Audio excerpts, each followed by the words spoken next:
The ship of Theseus.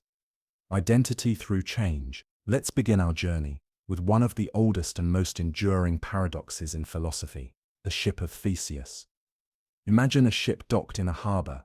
Over the years, as parts of the ship begin to rot and wear out, they are replaced one by one, first a few planks, then a mast, then more planks, until eventually, every single piece of the original ship has been replaced. The question emerges, is it still the same ship? If not, at what point did it cease to be the original ship of Theseus? Was it after one plank was replaced? 10 planks? Or when the final original piece was removed? Now let's complicate the scenario further. Suppose someone collected all the discarded original pieces and reassembled them elsewhere. Which vessel would then be the true ship of Theseus? The one that maintained continuity of form but changed in substance, or the one rebuilt from its original materials? This paradox isn't merely about ships, it's about the nature of identity itself. It asks us, what makes something what it is? Is identity tied to physical composition, to form and function, to historical continuity, or to something else entirely? Consider your own body. The cells that comprise you are constantly dying and being replaced. Scientific research suggests that most of the cells in your body today weren't there 7 to 10 years ago. Your skin cells renew every 2 to 3 weeks. Your liver regenerates every few months. Even your skeleton, which seems so permanent, is completely replaced every decade or so. Are you still the same person you were as a child, despite having almost none of the same physical material? What about your mind? Your memories, beliefs, and personality have likely changed significantly over time. Yet there seems to be a continuous thread of identity, a sense that you are the same person despite these changes. The ship of Theseus paradox extends beyond individuals to organizations, nations, and even ideas.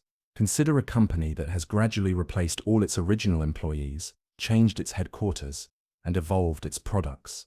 Is it still the same company? What about a country whose borders, government, and population have changed over centuries? Some philosophers argue that identity is tied to continuity of form or function. As long as the ship continues to sail and fulfill its role, it remains the same ship regardless of material changes. Others suggest that identity is tied to the original substance, that the reconstructed ship made from the original parts is the true ship of Theseus. There's also a third perspective that challenges the idea that identity is a single fixed thing at all.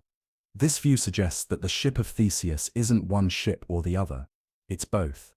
Identity in this sense isn't a matter of either or, but both and. It evolves and adapts, shaped by context and perception. As you contemplate this paradox, consider how it applies to your own sense of self. Are you defined by your physical body, your memories, your relationships, or something else entirely?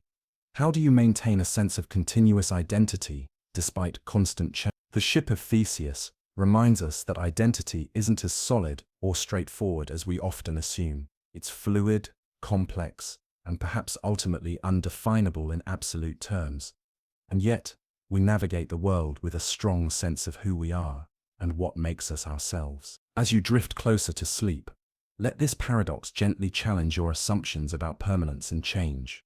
Perhaps identity isn't something to be pinned down and defined once and for all, but rather a journey of becoming, a continuous process of renewal and transformation that somehow maintains a thread of continuity through all of life's changes. The grandfather paradox. The impossibility of time travel. Let's now turn our attention to one of the most fascinating paradoxes in science fiction and theoretical physics, the grandfather paradox. This thought experiment explores the logical contradictions that arise when we consider the possibility of traveling back in time. Imagine you've invented a time machine and decide to travel back to when your grandfather was a young man, before he met your grandmother. For some reason, perhaps by accident or through a deliberate choice, you prevent this crucial meeting from taking place. This means your parent, either your mother or father, depending on which grandfather we're discussing, would never be born. And if your parent was never born, you would never exist either. But here's where the paradox emerges. If you were never born, how could you have traveled back in time to prevent your grandfather from meeting your grandmother? If you never existed, you couldn't have gone back in time to create this situation in the first place. This creates a logical loop with no resolution. Your actions in the past negate your own existence, which means you couldn't have taken those actions, which means your grandfather would have met your grandmother after all, which means you would exist and could travel back in time, and so the cycle continues endlessly. The grandfather paradox isn't just a quirky thought experiment. It raises profound questions about the nature of time, causality, and the possibility of changing the past. If time travel to the past were possible, it seems we would be able to create these kinds of contradictions, which many physicists and philosophers find troubling. Several potential resolutions to this paradox have been proposed. One is that time travel to the past is simply impossible, at least in the sense of being able to change events that have already occurred. The laws of physics, as we understand them, may fundamentally prevent such paradoxes from arising. Another possibility is the consistent histories approach, also known as the Novikov self-consistency principle. This suggests that even if you could travel to the past, you would be unable to change key events. The universe would somehow prevent paradoxes from happening. Perhaps you try to stop your grandfather from meeting your grandmother, but your actions accidentally ensure they meet. In this view, time travel is like being in a perfectly written play. You can act within the script, but you can't rewrite it. A third resolution involves the multiverse theory. In this scenario, traveling back in time doesn't affect your own timeline, but instead creates a parallel universe where events diverge. In this new reality, your grandfather might never meet your grandmother, and you are never born, but the timeline you came from remains untouched. This neatly avoids paradoxes by keeping timelines separate, like branching paths on a tree. The grandfather paradox also raises deeper philosophical questions about free will and determinism. If the past cannot be changed, even by time travelers, does that mean all events are fixed? Or if multiple timelines can exist, what does that say about the nature of reality and our place within it? Consider how this paradox applies to your own life.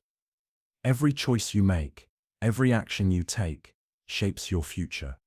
But what about the past? We often think about what we would do differently if we could go back in time, but the grandfather paradox suggests that such changes might be logically impossible. As you reflect on this paradox, imagine the intricate web of causes and effects that led to your existence.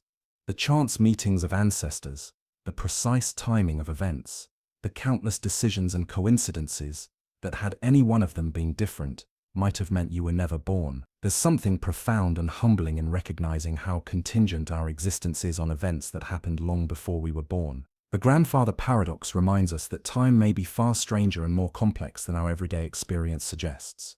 It challenges us to think about causality not as a simple line from past to future, but as something more intricate and perhaps ultimately mysterious. As you continue to relax and drift towards sleep, let this paradox expand your imagination. Perhaps time isn't a river flowing in one direction, but an ocean with currents moving in multiple directions. Or perhaps it's something even more extraordinary that we have yet to fully comprehend. The Fermi paradox, the eerie silence of the universe. As we continue our exploration of profound paradoxes, let's turn our gaze upward to the vast expanse of the cosmos and consider one of the most haunting questions in astronomy and astrobiology, the Fermi paradox. Named after physicist Enrico Fermi, this paradox addresses a simple yet profound question.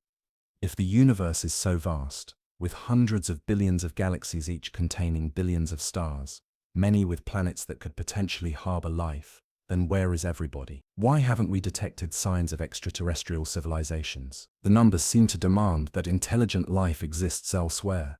Our galaxy alone, the Milky Way, contains an estimated 100 to 400 billion stars.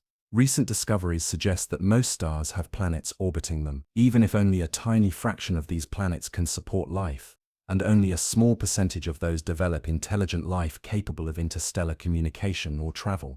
There should still be thousands or even millions of civilizations in our galaxy alone. Given these numbers, and considering that our galaxy is about 13.6 billion years old while Earth is only about 4.5 billion years old, there should have been plenty of time for multiple civilizations to arise, develop advanced technology, and spread throughout the galaxy. Yet we observe no evidence of their existence, no radio signals, no massive engineering projects visible from space, no visitors to Earth.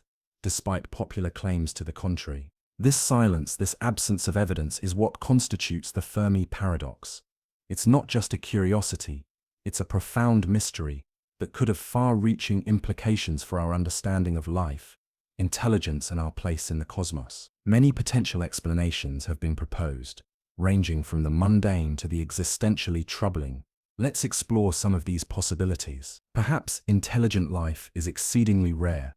While the basic ingredients for life, water, carbon, energy, seem abundant in the universe, the leap from simple molecules to complex organisms and then to intelligent beings may be extraordinarily improbable. It might require such a precise sequence of evolutionary steps and environmental conditions that it has only happened here on Earth. Or perhaps intelligent life is common, but short-lived. Technological civilizations might inevitably destroy themselves through nuclear war, climate change, artificial intelligence gone awry, or some other existential catastrophe before they have a chance to make their presence known across interstellar distances. This is a sobering thought, that the development of advanced technology might carry within it the seeds of self-destruction. Another possibility is that intelligent civilizations exist, but are too far away for us to detect.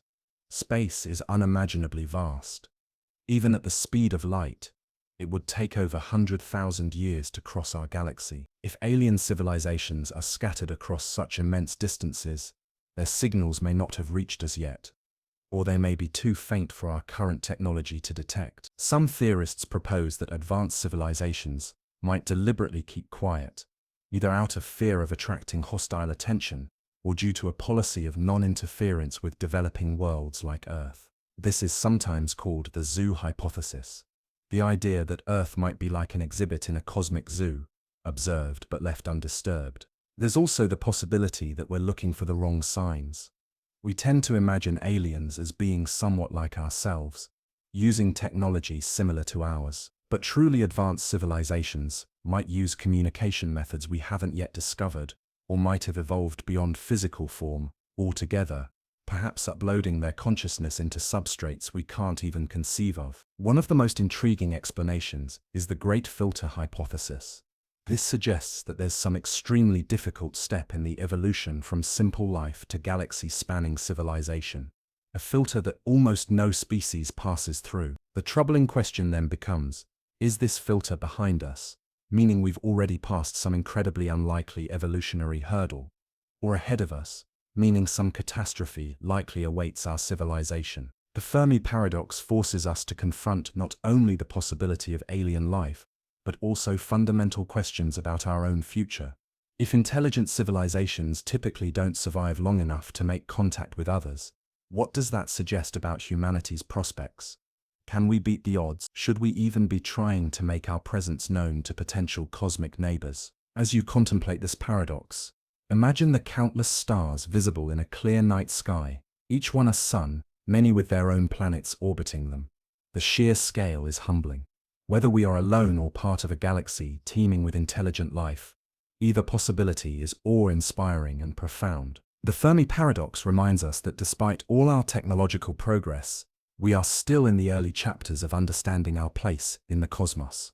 It invites us to look beyond our immediate concerns and consider our role in the grand cosmic story that is still unfolding. As you continue to relax and drift towards sleep, let your mind wander among the stars. Perhaps somewhere out there, on a planet circling a distant sun, another being is looking up at their night sky, wondering the same thing we are. Are we alone? The simulation hypothesis. Are we living in a computer program? Let's now explore a modern paradox that challenges our most fundamental assumptions about reality itself, the simulation hypothesis. This mind-bending idea suggests that what we experience as reality might actually be an elaborate computer simulation, created by beings with technology far more advanced than our own. While this might sound like science fiction, the concept has been seriously discussed by philosophers, physicists, and technologists. The most well-known formulation comes from philosopher Nick Bostrom, who in 2003 published a paper arguing that at least one of the following propositions must be true. Almost all civilizations at our level of development become extinct before developing the technology to create realistic simulations of consciousness. Advanced civilizations exist, but have little interest in running simulations of their evolutionary history. We are almost certainly living in a computer simulation, The logic behind this argument is compelling. Consider how rapidly our own computing technology has advanced. In just a few decades, we've gone from simple video games like Pong to increasingly realistic virtual worlds. If this trend continues, it seems plausible that future civilizations could create simulations indistinguishable from reality, complete with simulated beings who believe they are conscious. If such technology becomes possible, these advanced civilizations might create numerous simulations, perhaps millions or billions, to study their evolutionary history, for entertainment or for purposes we can't even imagine. If this happens, the number of simulated realities would vastly outnumber the single base reality. Statistically speaking, if you exist in any reality at all, you're more likely to be in one of the many simulations than in the original unsimulated universe. This leads to the unsettling conclusion that we might be living in such a simulation right now, with no way to tell the difference. Our entire universe, with its seemingly infinite complexity, might be running on the equivalent of a supercomputer created by beings in a higher reality. But how would we know? By definition, a perfect simulation would be indistinguishable from reality. Every sensation, every memory, every law of physics could be artificially constructed to feel real. Even if glitches occurred, what we might call miracles, coincidences, or unexplained phenomena, they could be rationalized within the framework of the simulation. Some scientists have suggested that we might look for evidence in the fundamental structure of our universe. If reality operates on a discrete grid, similar to pixels in a video game, rather than being truly continuous, it might indicate a computational substrate. Quantum mechanics, with its strange probabilistic nature where reality seems to render only when observed, has been suggested as potential evidence, though many physicists disagree with this interpretation. The simulation hypothesis raises profound philosophical questions. If we are simulations, does that diminish the meaning of our lives? Are our experiences, emotions, and relationships any less real or valuable? What would it mean for concepts like free will if our thoughts and actions are ultimately determined by the parameters of the simulation? And what about the beings running the simulation? Would they be like gods to us, able to intervene in our reality at will? Might they even be monitoring our thoughts and actions, perhaps using our simulated world as an experiment or form of entertainment? The hypothesis also creates a potential regression problem.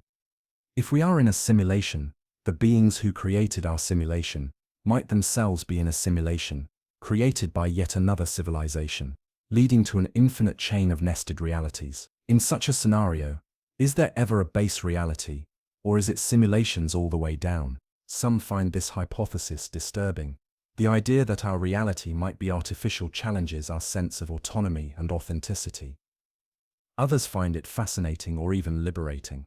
After all, if we can't tell the difference between a simulation and real reality, does the distinction even matter? As you contemplate this paradox, consider your own experiences, the richness of a sunset, the complexity of human relationships, the depth of your emotions.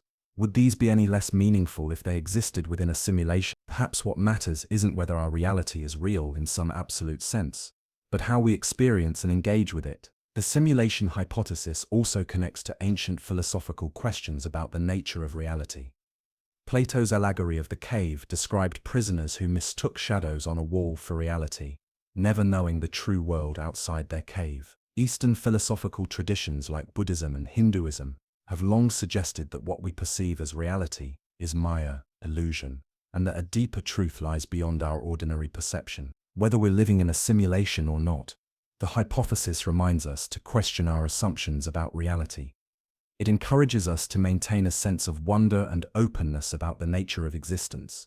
After all, the universe, simulated or not, remains full of mysteries waiting to be explored. As you drift closer to sleep, let this paradox gently expand your perspective.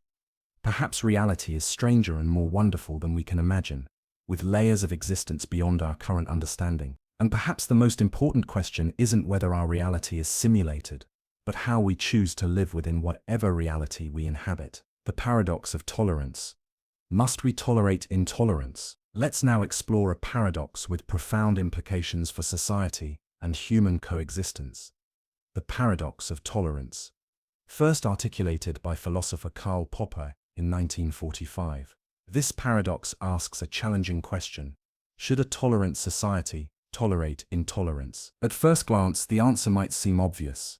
If we value tolerance as a principle, shouldn't we extend that tolerance to everyone, including those who hold intolerant views? But Popper identified a troubling contradiction. If a tolerant society extends unlimited tolerance to those who are intolerant, the intolerant will eventually destroy the tolerance that made the society possible in the first place. Imagine a society built on principles of openness, free expression, and mutual respect. Now imagine that within this society, an ideology begins to take root that rejects these values. One that advocates suppressing certain groups, limiting freedoms, or using violence against those who disagree. If this intolerant faction grows powerful enough, it could potentially overthrow the very system of tolerance that allowed it to flourish. This creates the paradox. To preserve tolerance in the long run, a society may need to be intolerant of intolerance. As Popper wrote, we should claim the right to suppress them if necessary, even by force, for it may easily turn out that they are not prepared to meet us on the level of rational argument. But this solution creates its own problems. Who decides what counts as intolerance? How do we distinguish between genuinely dangerous ideologies and merely unpopular or controversial views? There's a risk that the power to suppress intolerance could be misused to silence legitimate dissent or marginalize minority perspectives. The paradox of tolerance touches on fundamental questions about the limits of free speech, the nature of democracy, and how societies balance competing values. It's not merely an abstract philosophical puzzle. It has real implications for how we structure our laws, institutions, and public discourse. Consider how this paradox plays out in contemporary debates. Should hate speech be protected as free expression, or should it be restricted because it threatens the dignity and safety of vulnerable groups? Should extremist political movements be allowed to participate in democratic processes, even if they advocate dismantling democracy itself? These questions have no easy answers, but the paradox of tolerance gives us a framework for thinking about them. Some philosophers have suggested that the key lies in distinguishing between ideas and actions. Perhaps a tolerant society should allow the expression of all ideas, no matter how objectionable, while drawing the line at actions that cause harm or violate others' rights. But even this distinction can be blurry. Words can incite actions, and some forms of expression might themselves constitute harm. Others propose that tolerance should be extended to all except those who would use violence or coercion to impose their views. In this approach, the focus is not on the content of ideas, but on the methods used to advance them. Peaceful advocacy, no matter how controversial, would be protected, while threats and intimidation would not. The paradox of tolerance also invites us to think about the psychological and social conditions that foster either tolerance or intolerance. Intolerance often thrives in environments of fear, insecurity, and ignorance. Perhaps the best defense against intolerance is not suppression, but education, dialogue, and creating conditions where people feel secure enough to engage with different perspectives without feeling threatened. As you reflect on this paradox, consider how it applies to your own life and communities. How do you balance respecting diverse viewpoints with standing up for your core values? When does tolerance become complicity with harmful ideologies? And when does intolerance of others' views become its own form of dogmatism? The paradox of tolerance reminds us that creating and maintaining a just, open society requires more than simple adherence to abstract principles. It demands ongoing reflection, dialogue, and sometimes difficult choices about where to draw boundaries. There are no perfect solutions, only thoughtful attempts to navigate complex moral terrain. As you continue to relax and drift towards sleep, let this paradox remind you of the delicate balance required in human relationships and social systems. Perhaps true tolerance isn't about accepting everything uncritically, but about fostering a society where differences can be engaged with respectfully, where harmful ideologies can be challenged without resorting to their methods, and where the dignity of all people is upheld. The paradox of choice, when more options lead to less happiness. Let's explore a paradox that touches our everyday lives in surprising ways. The paradox of choice. This concept, popularized by psychologist Barry Schwartz, challenges one of our most deeply held assumptions, that more choices lead to greater freedom and happiness. Imagine walking into an ice cream shop with just 3 flavors, vanilla, chocolate, and strawberry. Making a decision is relatively simple. Now imagine the same shop with 50 flavors. While this might initially seem better, more options, more freedom, research suggests that having too many choices can actually lead to anxiety, indecision, and dissatisfaction. This is the paradox of choice, the counterintuitive idea that an abundance of options can make us less happy, less satisfied, and even less likely to make a decision at all. But why does this happen? First, too many options can lead to decision paralysis. When faced with an overwhelming number of choices, we often struggle to make any choice at all. Think about how many times you've spent ages scrolling through streaming platforms, unable to pick a movie, only to end up watching nothing or defaulting to something familiar. The mental effort required to evaluate numerous options can be exhausting, leading us to avoid deciding altogether. Second, even after we make a choice, too many options can reduce our satisfaction through what psychologists call opportunity cost. Every time we choose one option, we're simultaneously choosing not to experience all the other possibilities. When there are only a few alternatives, this opportunity cost feels manageable. But when there are dozens or hundreds of options, we become acutely aware of all the paths not taken, which can diminish our enjoyment of the choice we did make. Third, an abundance of choices raises our expectations. If you only have 3 ice cream flavors to choose from, you might be content with a good enough option. But with 50 flavors, you expect to find the perfect match for your current craving. When reality inevitably falls short of these elevated expectations, disappointment follows. Finally, having many options increases the likelihood of regret. The more alternatives available, the easier it is to imagine that another choice would have been better. This post-decision regret can cast a shadow over our experiences, making it difficult to fully enjoy what we've chosen. The paradox of choice extends far beyond consumer decisions like ice cream flavors or Netflix selections. It affects major life choices as well: careers, relationships, where to live.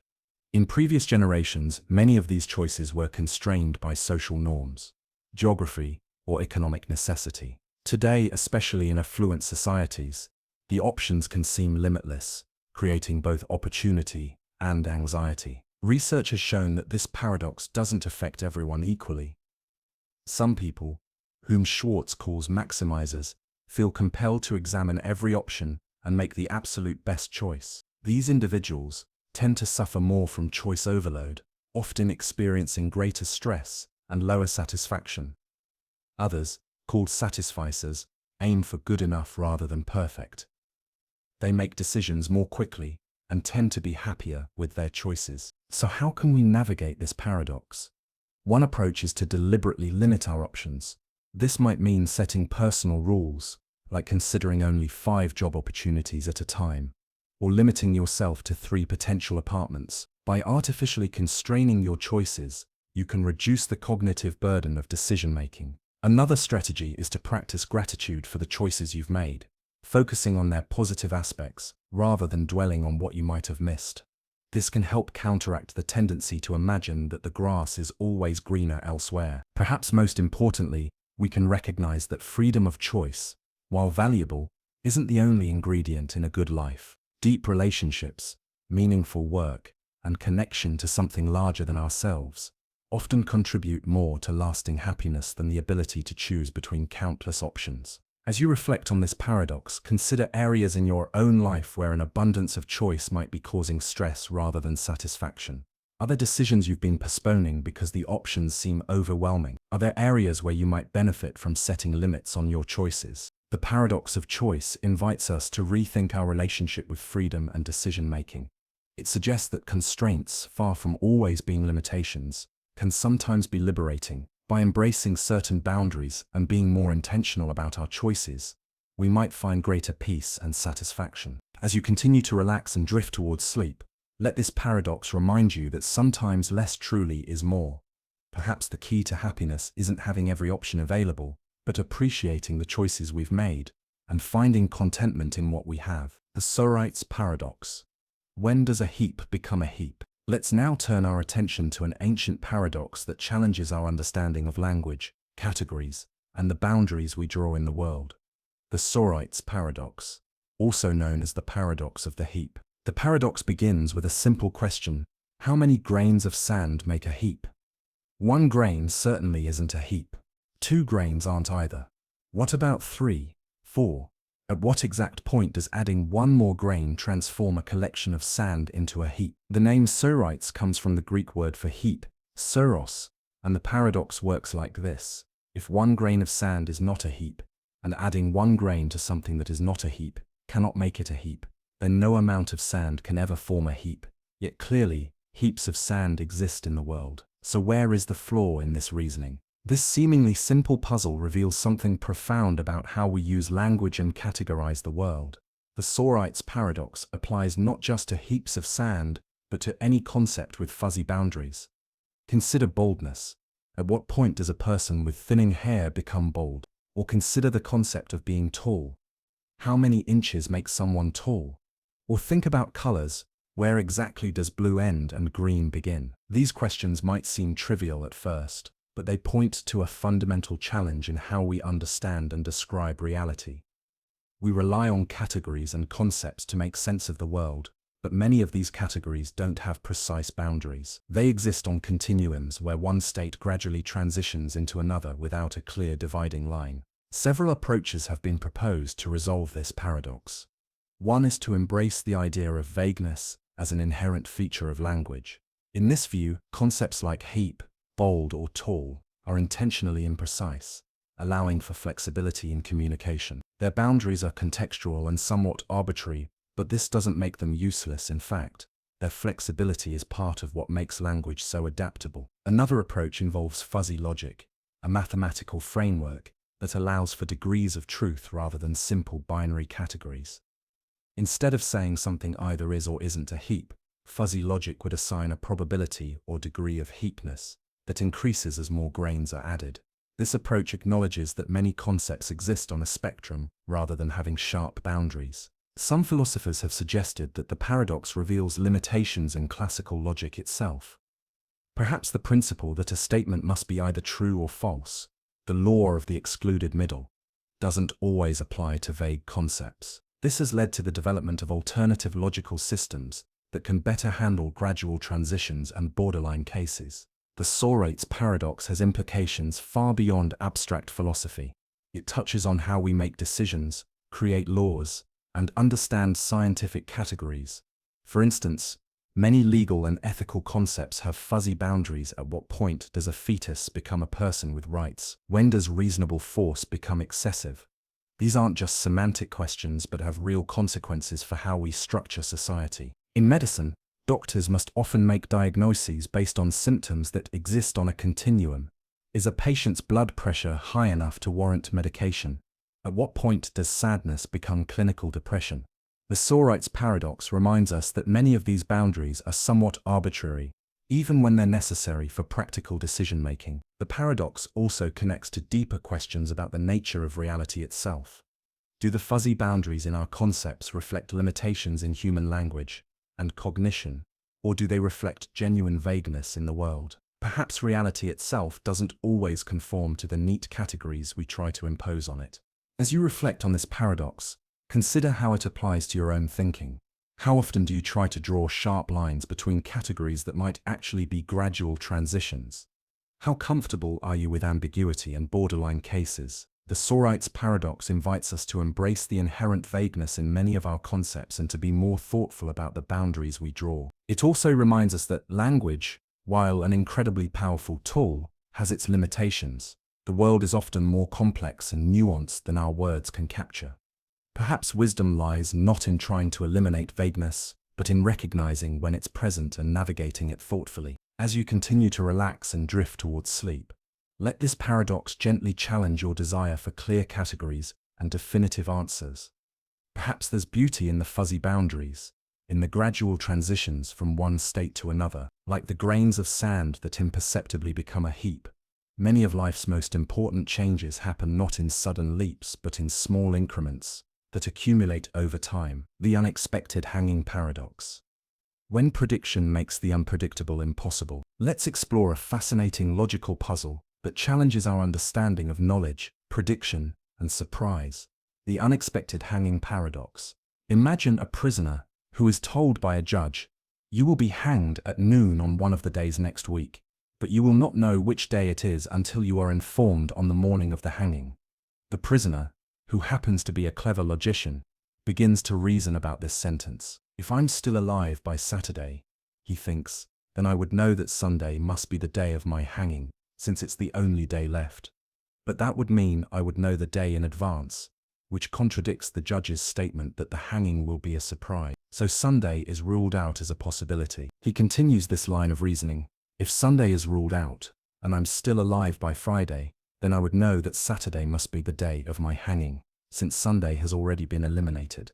But again, that would mean I would know the day in advance, contradicting the judge's statement. So Saturday is also ruled out. The prisoner applies this same logic to eliminate Friday, Thursday, Wednesday, Tuesday, and finally Monday. He concludes that the hanging cannot take place at all, since for any day, he would be able to predict it in advance, contradicting the requirement that it be a surprise. Feeling quite pleased with himself, the prisoner relaxes, confident that the hanging cannot occur. But then, on Wednesday, the guards come to take him to the gallows. And indeed, the hanging is a complete surprise to him. He had convinced himself it was logically impossible. This is the unexpected hanging paradox, also known as the surprise examination paradox. And it reveals something fascinating about the nature of knowledge, prediction, and self-reference. Where exactly did the prisoner's reasoning go wrong? The paradox hinges on the complex relationship between prediction, knowledge, and surprise.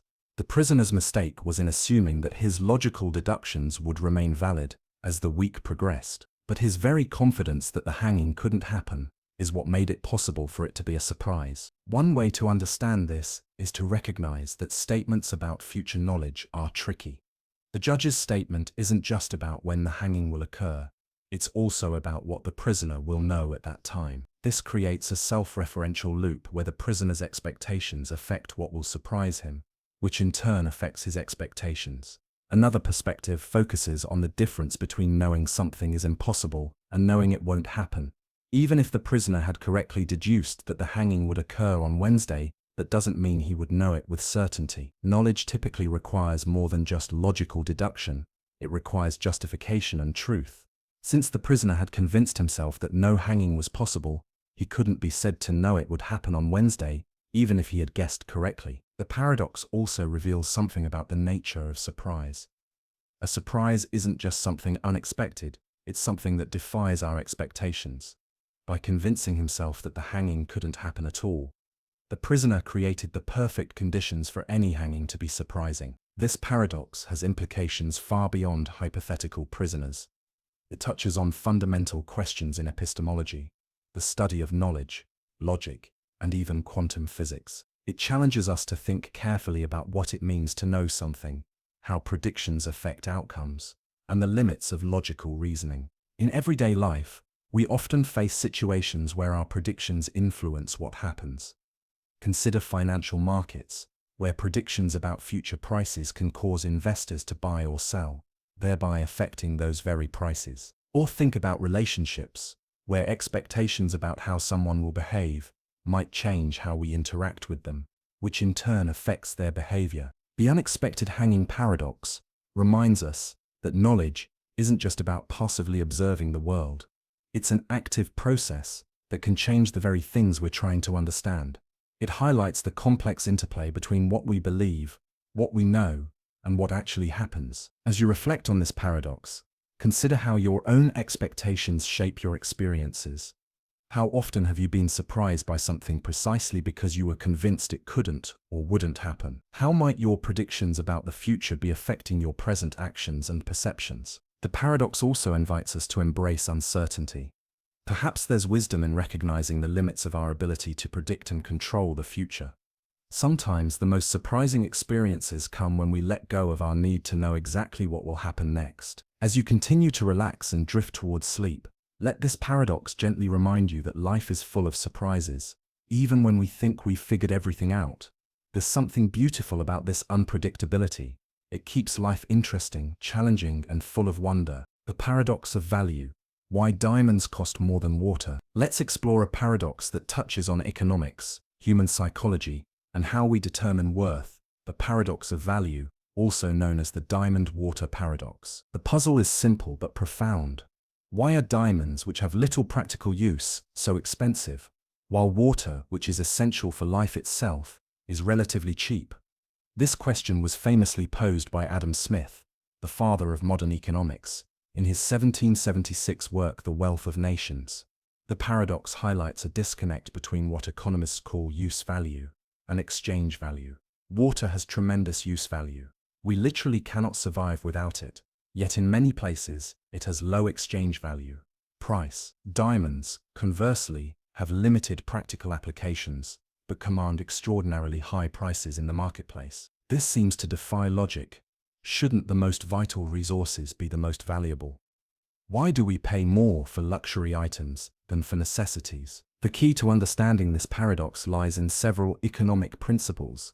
First is the concept of marginal utility, the additional satisfaction or benefit gained from consuming one more unit of something. The first glass of water you drink when you're thirsty provides enormous utility. It might even save your life. The second glass provides less benefit, and by the 10th glass, the additional utility is minimal. Because water is relatively abundant in many places, we're evaluating its worth not based on the first, life-saving glass, but on the marginal utility of an additional unit, which is quite low when we already have plenty. Diamonds, being scarce, are evaluated differently. For most people, even the first diamond they might own provides primarily psychological or social utility rather than meeting a basic need. Scarcity plays a crucial role in this equation. The supply of diamonds has historically been controlled and limited, though this is changing with synthetic diamonds, while water, despite growing concerns about freshwater scarcity in many regions, has generally been more accessible. When something is rare, its exchange value often increases, regardless of its practical utility. The paradox also reveals something about human psychology and values. We often prize what is rare, beautiful, or status-conferring over what is merely useful. Diamonds symbolize luxury, commitment, and social standing in many cultures. Their value is partly constructed through cultural meanings and marketing. The famous De Beers campaign, "A Diamond is Forever," helped cement the stone's association with eternal love and marriage. But the paradox of value isn't just about diamonds and water. It applies to many aspects of our economy and lives. Consider that many essential workers, those providing food, healthcare, childcare, and other vital services, are often paid less than those in industries that, while important, aren't necessary for basic survival. The paradox helps explain why a financial analyst might earn more than a nurse, or why a professional athlete might make more than a teacher. The paradox also has implications for how we think about natural resources and sustainability. As clean water becomes scarcer in many parts of the world due to pollution, climate change, and overuse, its exchange value is likely to increase. This raises important ethical questions about access to essential resources. Should the price of something as vital as water be determined solely by market forces? Some economists and philosophers argue that certain goods should be treated differently precisely because they are essential to life and dignity. They suggest that basic necessities like water, food, and healthcare should be accessible to all, regardless of ability to pay. This perspective challenges the market-based logic that underlies the paradox of value. The paradox also invites us to reflect on our own values and consumption patterns. How often do we spend significant amounts on luxury items or status symbols, while taking for granted the essential resources that sustain us? What does this reveal about our priorities and what we truly value? As you contemplate this paradox, consider how it might apply to your own life and choices. Are there areas where you might be undervaluing the essential while overvaluing the superfluous? How might recognizing this paradox change your perspective on what truly matters? The paradox of value reminds us that worth isn't intrinsic or objective. It's shaped by scarcity, utility, cultural meanings, and human psychology. Understanding this can help us make more conscious choices about what we truly value, both as individuals and as a society. As you continue to relax and drift towards sleep, let this paradox invite you to reflect on the true sources of value in your life. Perhaps the most precious things aren't those with the highest price tag, but those that sustain, nourish, and bring genuine meaning to our existence. The omnipotence paradox. Can an all-powerful being create a stone too heavy to lift? Let's explore a paradox that has challenged theologians and philosophers for centuries: the omnipotence paradox. This thought experiment asks a seemingly simple question. Can an all-powerful being create a stone so heavy that even they cannot lift it? This question creates a logical bind. If we answer yes, then there would be something the being cannot do. Lift the stone, meaning they are not truly omnipotent. If we answer no, then there is also something they cannot do, create such a stone. Again contradicting the claim of omnipotence. The paradox highlights a potential logical contradiction in the concept of unlimited or absolute power. It forces us to examine what we mean by omnipotence and whether such a concept is logically coherent. While often discussed in the context of monotheistic religions that attribute omnipotence to God, the paradox has broader implications for how we understand concepts like infinity, limitation, and the nature of logical possibility. Theologians and philosophers have proposed various solutions to this paradox. One approach is to redefine omnipotence. Perhaps omnipotence doesn't mean the ability to do absolutely anything imaginable, but rather the ability to do anything that is logically possible. In this view, creating a stone too heavy for an omnipotent being to lift is logically contradictory, like creating a square circle or a married bachelor, and therefore falls outside the scope of omnipotence. Another perspective suggests that the paradox arises from applying physical limitations, like weight and lifting capacity, to a being that transcends physical reality. In this view, the question itself makes a category error by trying to apply material constraints to an immaterial entity. Some theologians have argued that omnipotence should be understood not as raw power, but as perfect power. The ability to accomplish all that aligns with the being's nature and purpose. In this interpretation, creating logical contradictions wouldn't be considered part of omnipotence because such contradictions cannot exist in reality. The paradox also connects to deeper questions about the relationship between divine power and logical necessity. Are the laws of logic created by God and therefore subject to divine will, or do they exist independently as constraints that even an omnipotent being must respect? Different religious and philosophical traditions have answered this question in various ways. Beyond theology, the omnipotence paradox invites us to think about the nature of possibility and limitation in general. It suggests that unlimited power might be a conceptual impossibility, that power, by its nature, exists within a framework of constraints and possibilities. This has parallels in human experience. We often think of freedom as the absence of constraints, but meaningful freedom typically involves choosing between real possibilities within certain boundaries. Complete freedom from all limitation might not be freedom at all, but rather a kind of chaos where choice becomes meaningless. The paradox also highlights the importance of how we define our terms. Many philosophical puzzles arise from imprecise or ambiguous language. By clarifying what we mean by concepts like omnipotence, creation, or limitation, we can sometimes resolve apparent contradictions. As you reflect on this paradox, consider how it might apply to your own understanding of concepts like power, possibility, and limitation. How do you navigate the tension between freedom and constraint in your own life? What does it mean to be powerful or capable within the boundaries of what is possible? The omnipotence paradox reminds us that even our most fundamental concepts can contain hidden contradictions or complexities. It invites us to think more deeply about the nature of reality and the limits of what can be conceived or accomplished. As you continue to relax and drift towards sleep, let this paradox open your mind to the mysteries that lie at the boundaries of human understanding. Perhaps some questions don't have neat answers, and that's part of what makes them worth contemplating. The paradox of self-reference.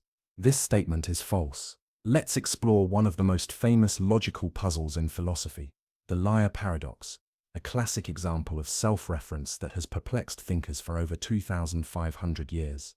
The paradox in its simplest form is the statement, "This statement is false." Now think about whether this statement is true or false.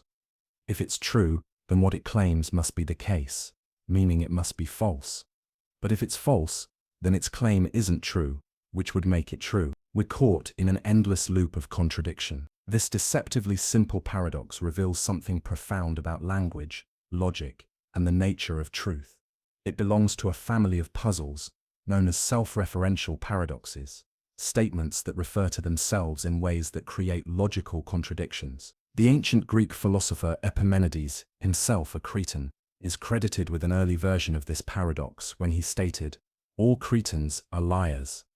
If this statement is true, then Epimenides, being a Cretan, must be lying, which would make the statement false. But if the statement is false, that doesn't necessarily make it true, as not all Cretans would have to be truthful, just not all liars. The modern form of the liar paradox was extensively analyzed by philosophers and mathematicians in the 20th century, including Bertrand Russell and Kurt Gödel.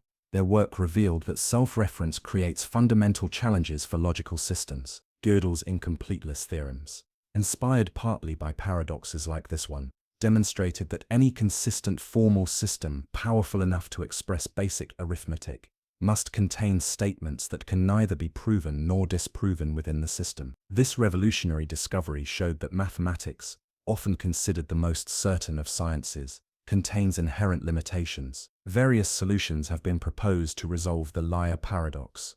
Some philosophers suggest that self-referential statements like "this statement is false" are neither true nor false, but belong to a third category, perhaps meaningless or undecidable. This approach, known as a three-valued logic, breaks from the traditional binary view that statements must be either true or false. Others argue that the paradox arises from confusion about levels of language. They distinguish between object language, statements about the world, and meta-language, statements about language itself. In this view, self-reference mixes these levels inappropriately, creating the illusion of a paradox. Another approach focuses on the concept of truth itself. Perhaps truth isn't a simple property that statements either have or lack, but something more complex and contextual. Some philosophers have developed hierarchical theories of truth, where statements about truth at one level can only refer to statements at lower levels, preventing the problematic self-reference that leads to paradox. The liar paradox isn't just an abstract puzzle, it has implications for how we understand communication, computation, and even consciousness.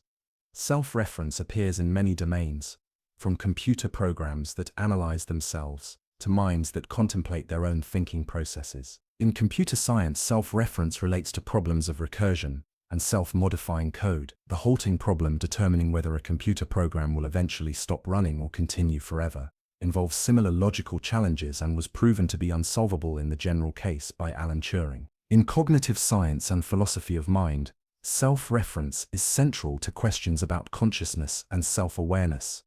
Our ability to think about our own thoughts creates complex loops that some theorists believe are fundamental to human consciousness. The paradox also appears in art and literature.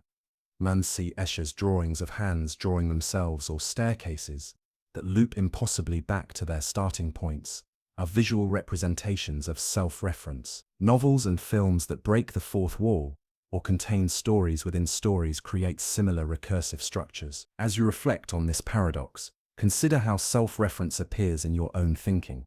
Have you ever caught yourself in circular reasoning or been trapped in recursive thoughts? The mind's ability to turn back on itself is both a source of our unique human consciousness and sometimes a trap that can lead us in circles. The liar paradox reminds us that even our most basic tools for understanding the world, language and logic, have limitations and complexities.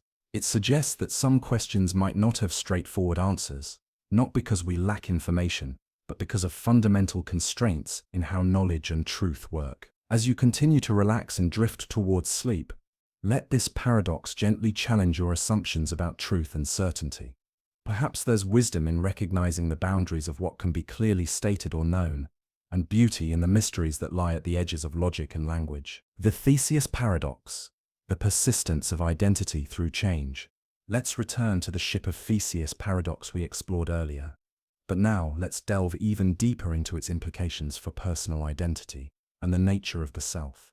The ship of Theseus paradox asks whether an object that has had all its components replaced remains fundamentally the same object.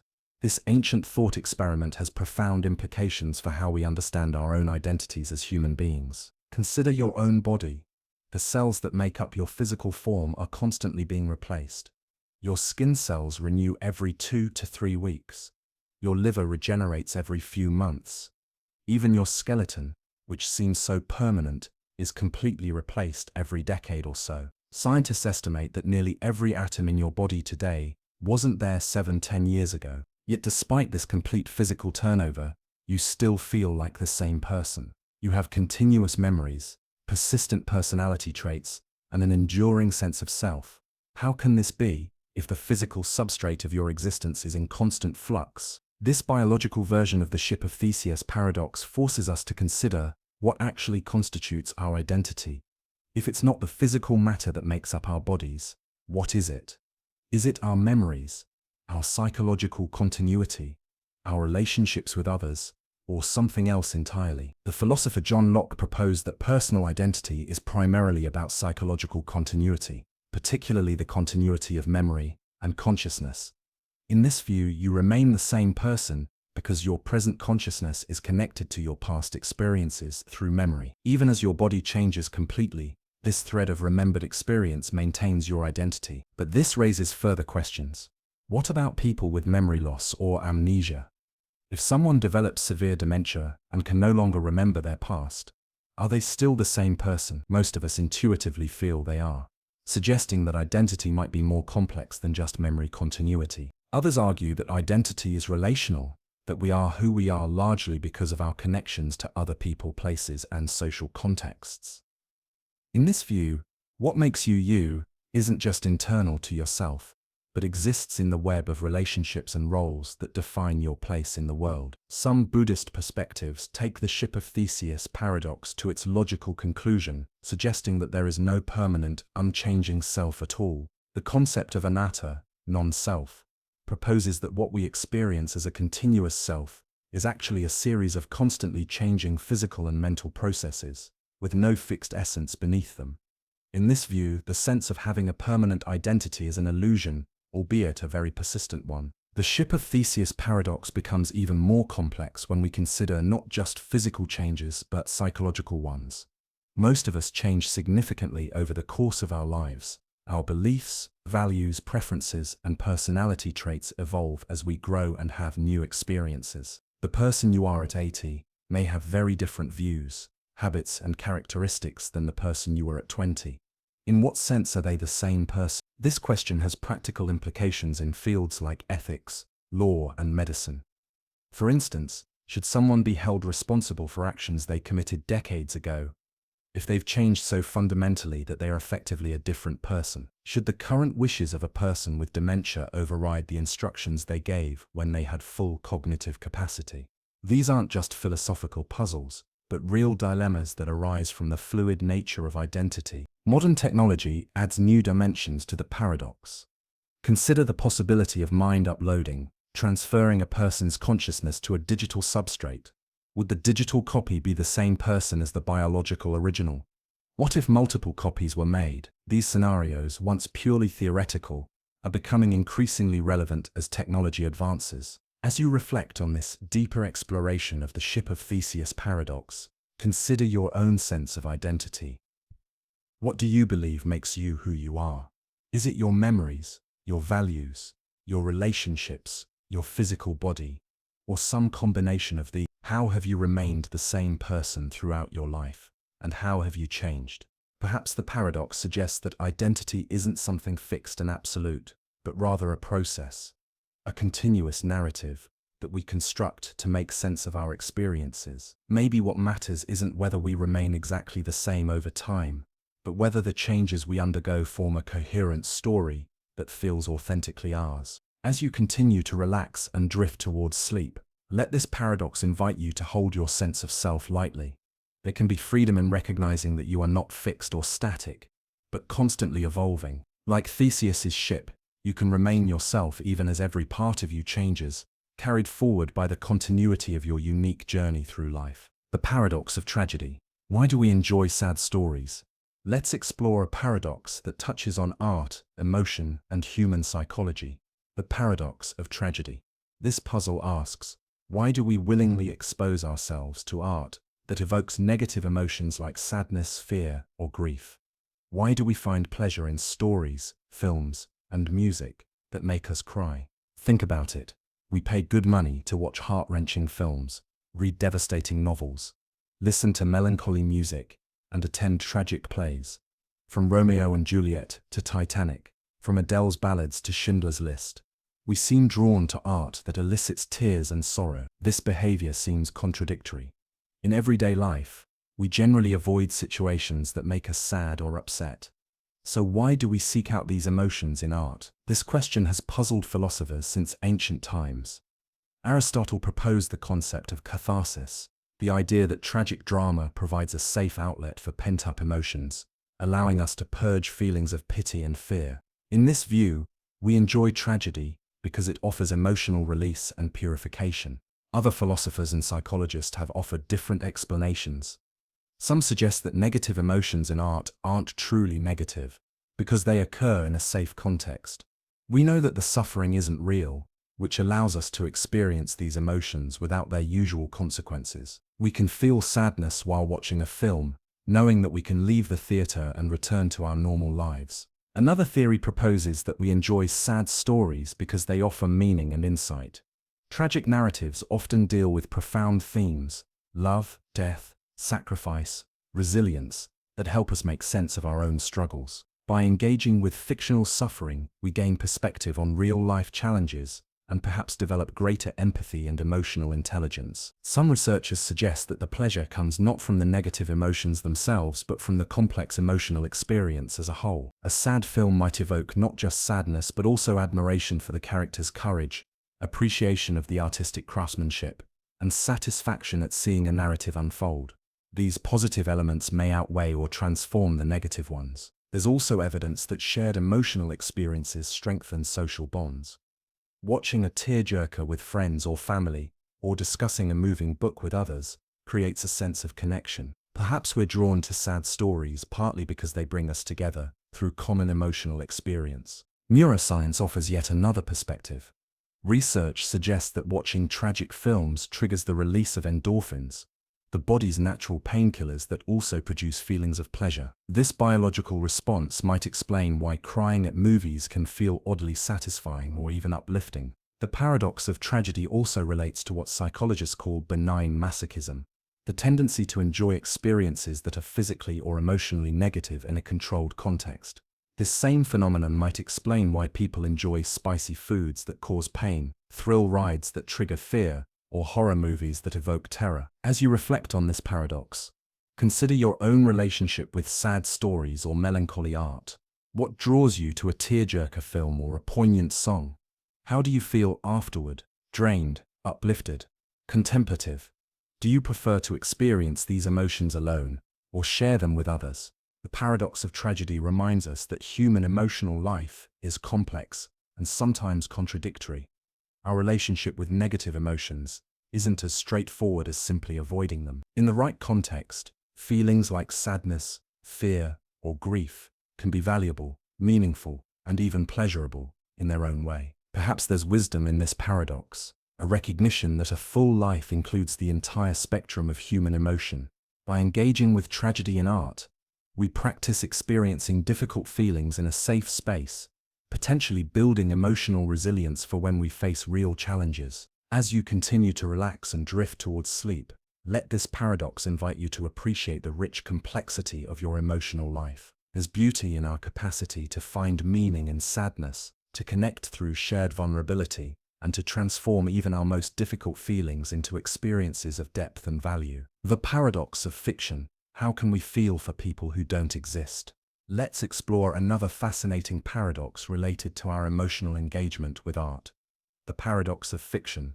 This puzzle asks, how can we have genuine emotional responses to fictional characters and situations that we know don't exist? Think about the last time a novel, film, or television show moved you to tears, filled you with joy, or made you feel genuine fear. Perhaps you wept when a beloved character died, felt anxious when they were in danger, or experienced happiness when they found love. These emotional responses can feel entirely real. Your heart races, tears flow. You might even lose sleep worrying about a fictional character's fate. Yet there's something strange about this. You know perfectly well that these characters don't exist. They're constructions of language, light, and sound. The events depicted never happened.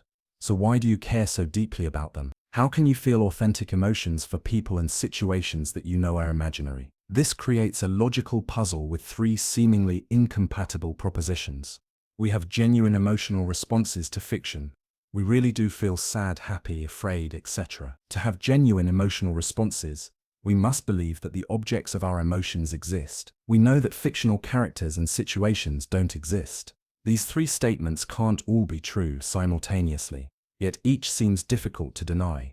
This is the paradox of fiction. Philosophers and psychologists have proposed various solutions to this puzzle. Some suggest that our emotions toward fiction aren't genuine emotions, but rather quasi-emotions, similar to real feelings, but lacking the belief component. In this view, what we feel when a fictional character suffers isn't exactly sadness, but something like it, a simulation or shadow of the real emotion. Others argue that we temporarily suspend our disbelief while engaging with fiction.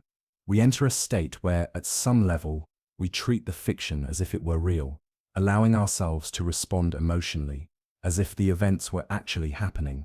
This doesn't mean we literally believe the fiction is real. It's more like we bracket or set aside our knowledge of its fictional status while engaged in the story. A third approach suggests that emotional responses don't actually require beliefs about existence at all. Perhaps we can genuinely care about characters we know to be fictional, because emotions can attach to ideas, possibilities, and imagined scenarios, not just to things we believe exist. After all, we can feel fear about potential future events that haven't happened yet, or nostalgia for past experiences that no longer exist. Some theorists propose that we respond to fictional characters because they represent or remind us of real people and situations. When we cry over a fictional tragedy, we might be responding partly to similar real-world tragedies we've experienced or witnessed. The fiction serves as a proxy for reality. Cognitive science offers additional insights. Research suggests that the brain processes fictional narratives in ways similar to how it processes real experiences.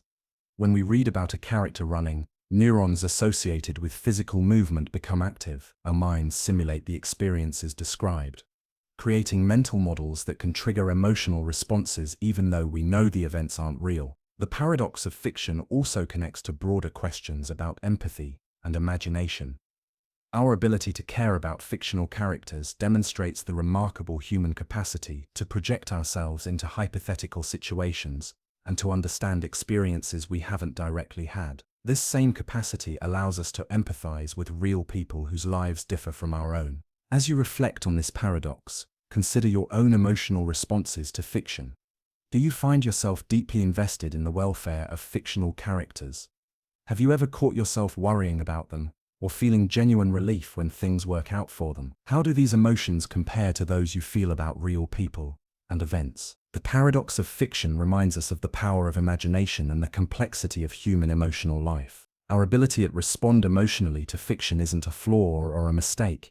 It's a testament to our capacity for empathy, our love of storytelling, and our ability to find meaning in experiences beyond our immediate reality. As you continue to relax and drift towards sleep, let this paradox invite you to appreciate the rich inner world that allows you to connect with stories and characters. There's something beautiful about our ability to care deeply about people who never existed, to be moved by events that never happened. It speaks to the boundless nature of human empathy and the transformative power of art. The paradox of analysis. How can we explain what we already understand? Let's explore a paradox that challenges how we think about knowledge, understanding, and explanation, the paradox of analysis. This puzzle, first articulated by philosopher G. E. Moore in the early 20th century, asks, how can an analysis or explanation of a concept be both informative and correct? Here's the problem. If we already understand a concept, like knowledge, justice, or love, then any correct analysis of it shouldn't tell us anything new. It should just restate what we already know. But if an analysis doesn't tell us anything new, what's the point of it? On the other hand, if an analysis does provide new information, how can it be a correct analysis of the concept we already understood? Consider a simple example. If someone asks, "What is a bachelor?" and we answer, "A bachelor is an unmarried man," this seems like a correct analysis. The two expressions, bachelor and unmarried man, refer to exactly the same group of people. But if they mean exactly the same thing, then the analysis shouldn't be informative to someone who already understands the term bachelor. Yet such definitions often do feel informative, even to people familiar with the terms. This creates a paradox with three seemingly incompatible propositions. A correct analysis must be identical in meaning to the concept being analyzed.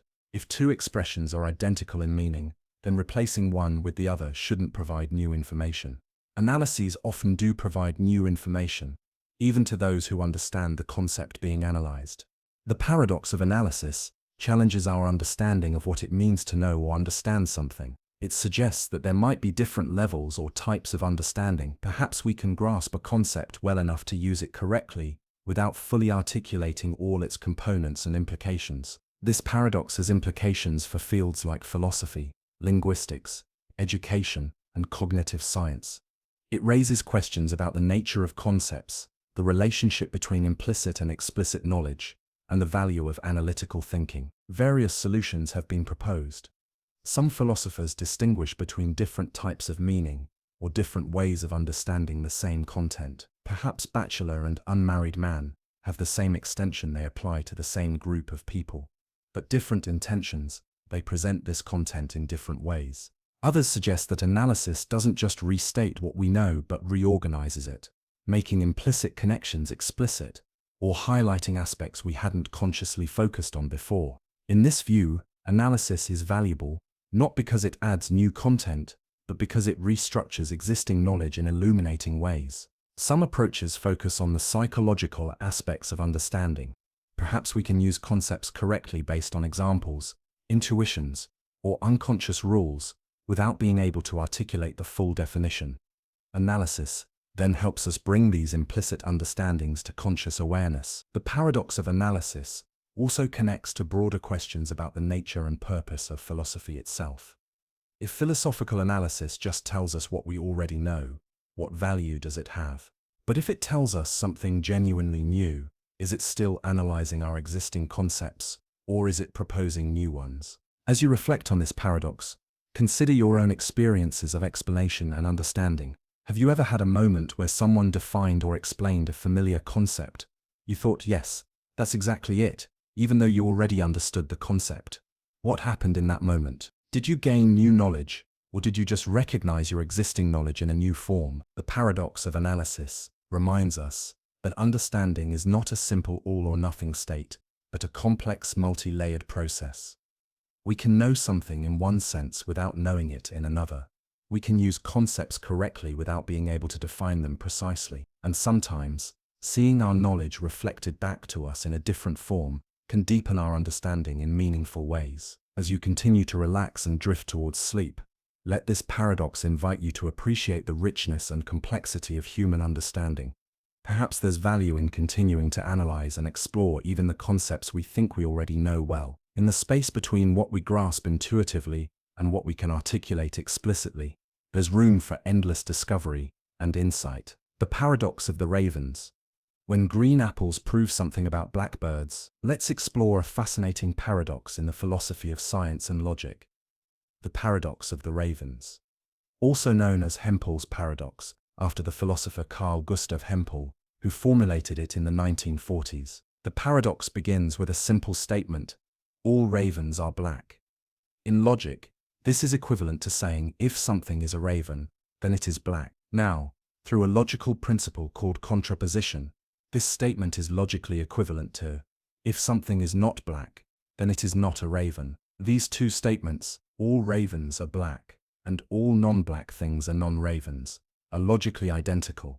They make exactly the same claim about the world, just expressed differently. Here's where the paradox emerges. If you want to gather evidence for the statement all ravens are black, the obvious approach is to observe ravens and check their color. Each black raven you find supports your hypothesis. But since the statement all non-black things are non-ravens is logically equivalent, observing anything that is both non-black and non-raven should also count as evidence for your original claim. This means that observing a green apple, a white shoe, or a yellow pencil, none of which are black and none of which are ravens, technically provides evidence for the statement all ravens are black. This seems absurd. How could observing a green apple tell us anything about the color of ravens? Yet the logic appears sound. This is Hempel's paradox. The paradox challenges our intuitive understanding of evidence and confirmation. It suggests that evidence can come from unexpected sources, even objects that seem completely unrelated to our hypothesis. Various solutions have been proposed. One approach focuses on the relevance of observations. While a green apple technically confirms all ravens are black, it does so to such a tiny degree that it's practically meaningless. This is because there are vastly more non-black things in the world than there are ravens. Finding a non-black, non-raven like a green apple barely narrows down the possibilities, while finding a black raven provides much stronger evidence. Another perspective suggests that the paradox arises from how we naturally investigate hypotheses.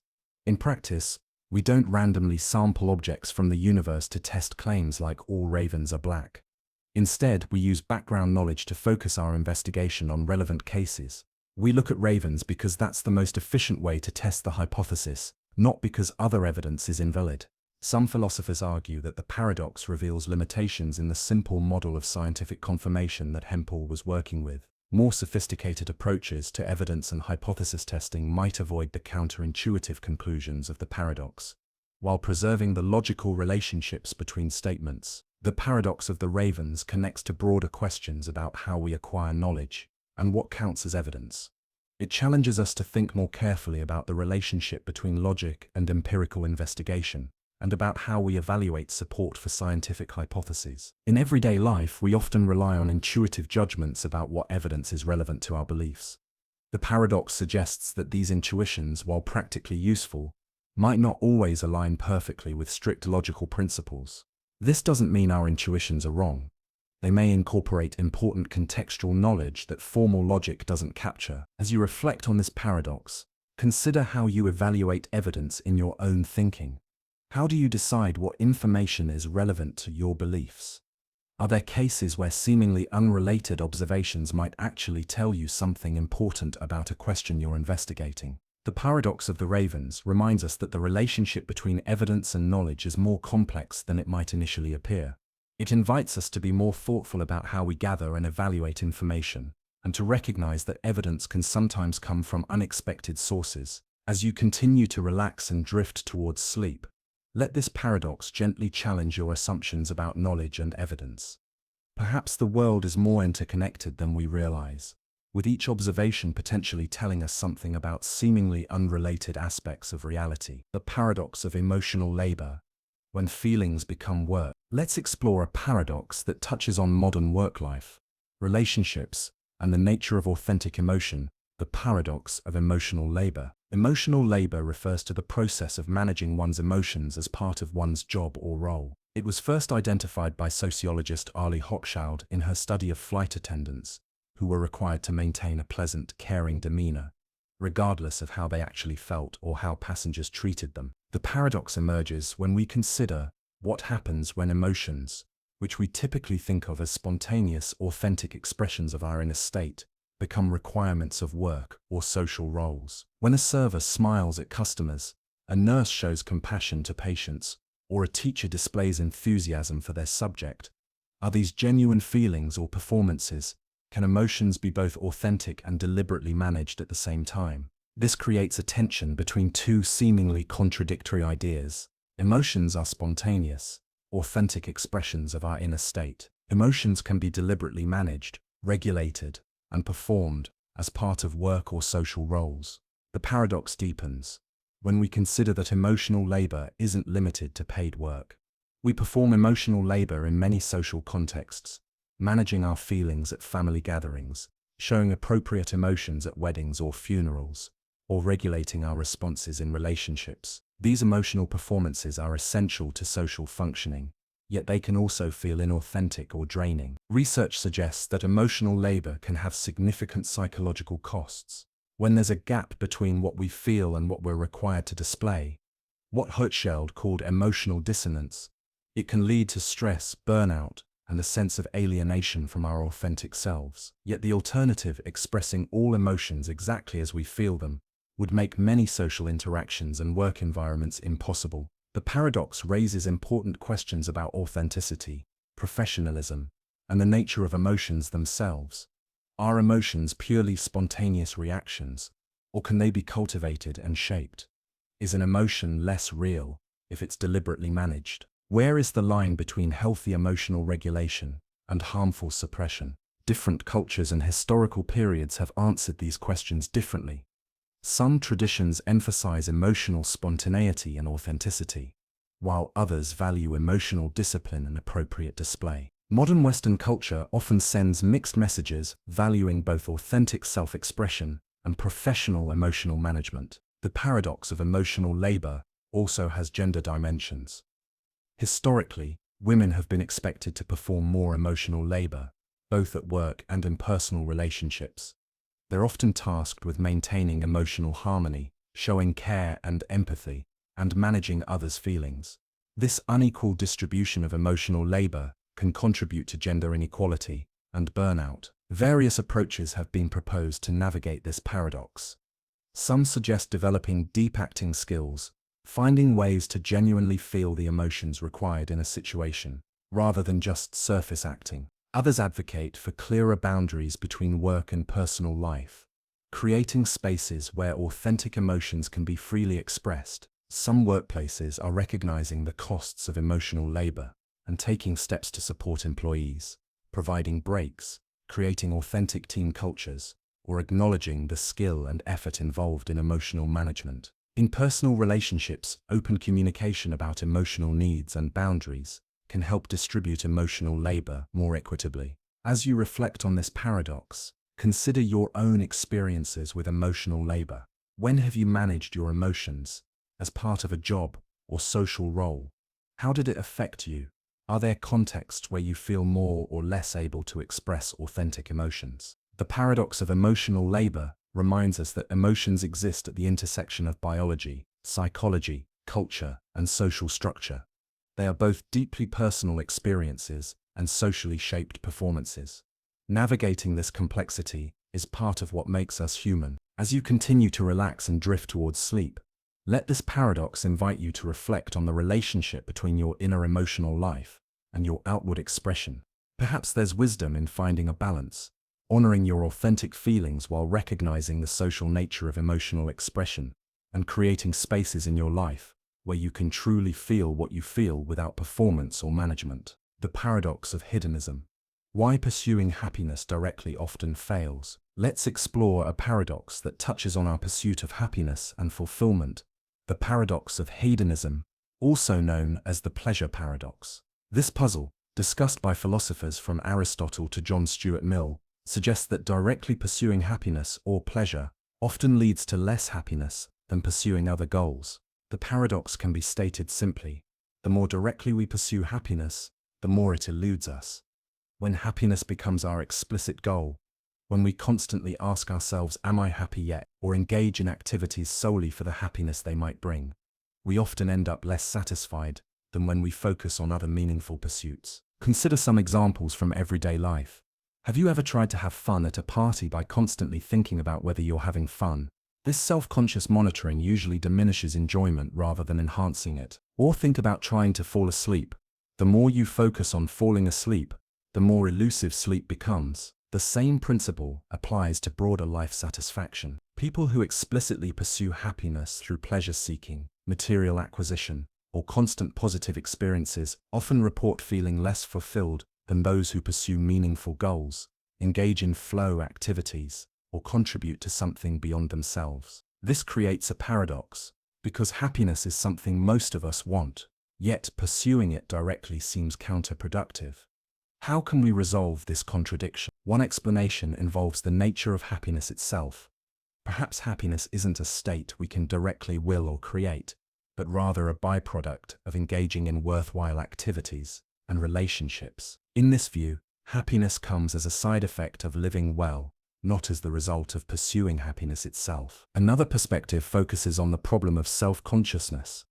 When we explicitly pursue happiness, we create a gap between our current experience and our desired state. This gap generates dissatisfaction and prevents us from fully immersing ourselves in the present moment, where genuine happiness often resides. Psychological research supports these philosophical insights. Studies on flow states, those experiences of complete absorption in a challenging but manageable activity, show that people report their highest levels of satisfaction when they're so engaged in what they're doing that they lose self-consciousness. The happiness comes precisely when they're not thinking about being happy. Research on meaning and purpose also aligns with the paradox. People who report the highest levels of life satisfaction typically have strong connections to others, engage in activities they find intrinsically worthwhile, and contribute to something larger than themselves. Direct pursuit of positive feelings plays a relatively minor role in their happiness. The paradox of hedonism has implications for how we approach life. It suggests that rather than asking what will make me happy, we might better ask questions like, what do I find meaningful? What engages my full attention and abilities? Or how can I contribute to others? Paradoxically, these approaches often lead to greater happiness than direct happiness seeking. This doesn't mean we should never pursue pleasure or positive experiences. Simple pleasures and joyful moments are important parts of a good life. The paradox suggests not that pleasure is problematic, but that making pleasure or happiness our primary conscious goal often backfires. Various philosophical traditions have offered approaches to this paradox. Aristotle proposed that happiness eudaimonia comes from living virtuously and developing our distinctly human capacities. The Stoics suggested focusing on what we can control, our judgments and actions rather than on feelings or outcomes. Buddhist perspectives emphasize that attachment to positive states creates suffering, while mindful presence allows for genuine contentment. As you reflect on this paradox, consider your own relationship with happiness. Have you noticed that some of your happiest moments came when you weren't explicitly trying to be happy? What activities engage you so completely that you lose self-consciousness? What gives your life a sense of meaning beyond momentary pleasure? The paradox of hedonism reminds us that happiness is often elusive, not because it's rare or impossible, but because of how we pursue it.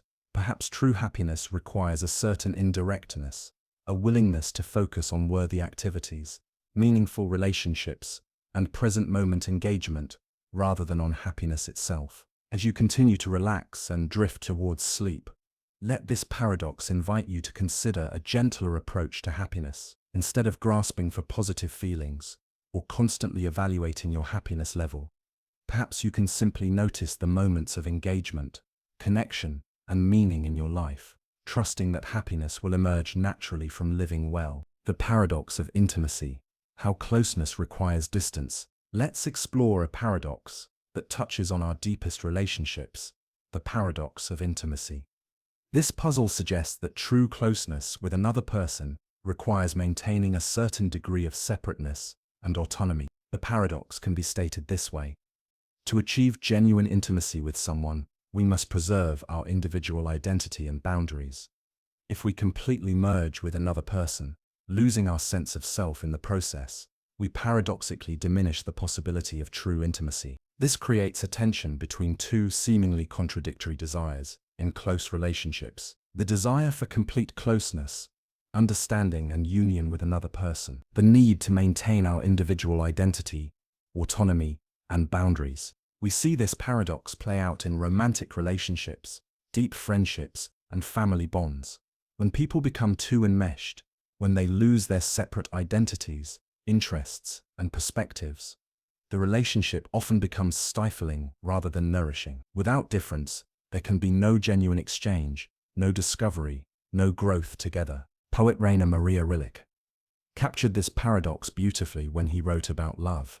For one human being to love another, that is perhaps the most difficult of all our tasks, the work for which all other work is but preparation. He advised lovers to protect your solitude, and to see love not as merging but as two solitudes that border, protect and salute each other. Psychologically, this paradox reflects the fundamental human need for both connection and autonomy.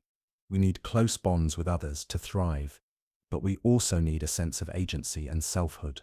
Healthy relationships balance these needs rather than sacrificing one for the other. The paradox of intimacy appears across different types of relationships. In parent-child relationships, healthy attachment involves both closeness and gradual separation. In friendships, the deepest connections often allow for differences in opinion and experience. In romantic partnerships, lasting intimacy typically requires respecting each other's independence. Various approaches have been proposed for navigating this paradox. Some emphasize the importance of clear boundaries, understanding where one person ends and the other begins. and respecting those distinctions. Others focus on developing differentiation, the ability to maintain a strong sense of self while staying emotionally connected to others. Communication plays a crucial role in balancing closeness and separateness. Being able to express needs for both connection and space, and listening to a partner's similar needs, helps relationships find their unique balance point. The paradox also has cultural dimensions. Different societies in historical periods have varied in how they balance individuality and connection. Some cultures emphasize collective identity and interdependence, while others prioritize individual autonomy. Neither approach is inherently better, but each offers different ways of navigating the tension between closeness and separateness. As you reflect on this paradox, consider your own relationships. Have you experienced the tension between wanting complete closeness and needing to maintain your individual identity? How have you navigated this balance? Are there relationships where you've become too enmeshed or too distant? The paradox of intimacy reminds us that human connection is complex and multifaceted. True intimacy isn't about erasing the boundaries between people, but about respecting and cherishing both the connections and the differences. Perhaps the deepest relationships aren't those where two become one, but where two remain two, distinct individuals who choose to walk closely together, sometimes merging, sometimes separating, always in a dance of intimacy and autonomy. As you continue to relax and drift towards sleep, let this paradox invite you to appreciate both the closeness and the separateness in your relationships. There's beauty in the space between people, the distance that allows for seeing each other clearly, for respecting differences, and for choosing connection rather than assuming it. In that space perhaps lies the possibility of the deepest intimacy of all, the paradox of altruism. Why do we help others at a cost to ourselves? Let's explore a paradox that touches on human goodness and evolutionary biology, the paradox of altruism.